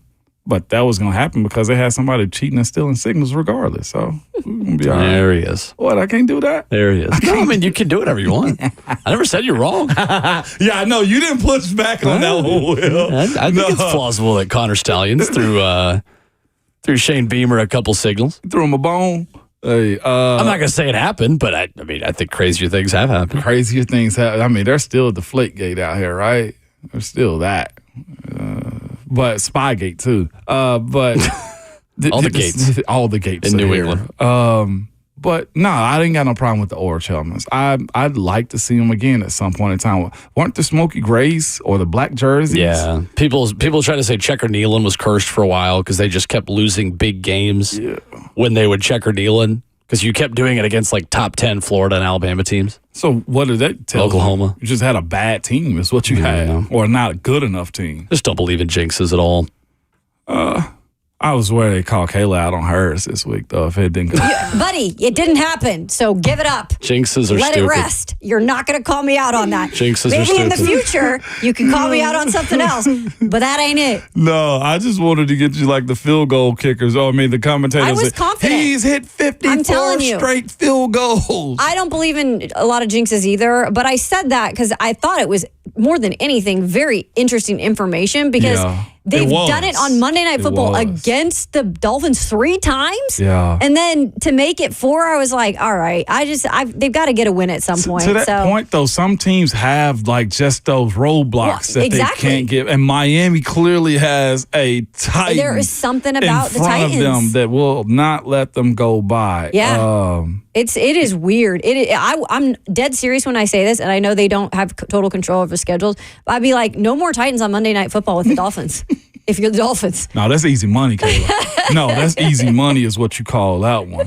I even as somebody that dealt with them myself, like going to the West Coast was something that my teams couldn't get. And we knew it. We talked about it. Like a sleep or a time thing? No, Kayla, they were just better that day. Yeah. The location and stuff didn't matter to us. And we were adamant about trying to win games. Mm-hmm. It's just going to Oakland or going to LA was not just a thing. not in your cards, becomes a thing, becomes additional anxiety in your brain. Yeah. Once it becomes a thing like that. I like the orange helmets. I think if I'm Tennessee, I'd wear them at Vandy. You're such a sicko. No, there's nothing sicko about it. I mean, like, the Vanderbilt fans and Vandy hates Tennessee orange, so bring a little bit more Tennessee orange when you play Vanderbilt. Yeah, I'm with you on that one. Yeah. Make it a hometown game. Like so it's Nick just Saban not worn said. a lot. No, the last time it was worn was when Hendon tore his ACL in South Carolina. That was the only time it's been worn since like the 50s. I think General Neyland, apparently, they wore orange helmets in like the 1930s. Mm. Oh, wow. And that was the game, of course, when I was a boy. Vols fans was like, you beat South Carolina, you're in the college football playoffs. And then, of course, everything came crashing down from that game. Yeah, that's right. Also, Colts can't go to Jacksonville and win. Yeah, Kevin in the Evident Bank chat said that on YouTube. Said Colts in Jacksonville cursed. It's not even a crazy place to play at. Like, it's not even that hot right now. Like, worst thing you can get caught doing in Jacksonville is looking up at the pools while the game is going on. Like, right? There's nothing else going on. Nobody want to be doing that. That's what it is, really. It's kind of disgusting. It is kind of. Disgusting, yes. Yes. Nasty. You would never catch me in one of those things. I've yet to meet many folks that say they enjoy going to Jacksonville or living in it. All I ever hear is like it's so wide there. Like it takes you 30 minutes to get to the grocery store. It's not. That was my first ever road game to cover the Titans, and I was like, get me out of here ASAP. It's the biggest city in America in terms of square miles. Square miles. Which like is in terms of the wild. metropolitan area, I think it's like the biggest. Mm-hmm. I think. I don't know. Restaurant quality down there was low in Jacksonville when we went last year. We ate at like TGIFs because there was no options. It was, hey, don't slander TGIFs now. I mean, they're okay. They're okay, but for what you were looking for, they didn't hit. Exactly. Yeah, okay, all right, for sure. 840 square miles, the largest city by landmass of the continental or, I don't know what that word is, USA. There you go. It's not that bad. I mean, Amelia Island is nice. That's where you got to go stay if you're going to go to Jacksonville. Yeah, that's about an hour away, 45 minutes away. But saw 2 Tax Slayer Bowl wins there, including over the alma mater of the guy who usually comes up after us. Buck. But again, I think if you could post up like a guy outside a fraternity house and ask Buck to name 5 Indiana football players, and he would not be able to. And by the way, Indiana's pretty good, and I almost took them that's this the weekend. Thing. Yeah. Right. They got a better playoff chance than Michigan does. Mm-hmm. According to the numbers. What? Yeah, actually. Oh, man. Hoosiers. Who's your daddy? Coming up tomorrow morning, Brett Hubbs. A Friday Ron Slay visit. How about that? Ooh, that's spicy. Coming up tomorrow. Looking forward to that. Lots of Tennessee, Arkansas talk, football weekend preview. Everything you need, we'll have it for you. Lucas is up next. And Ramon finishes the show. It's a good one today, man, but you got to remember your Twitter fingers and your mic is always hot.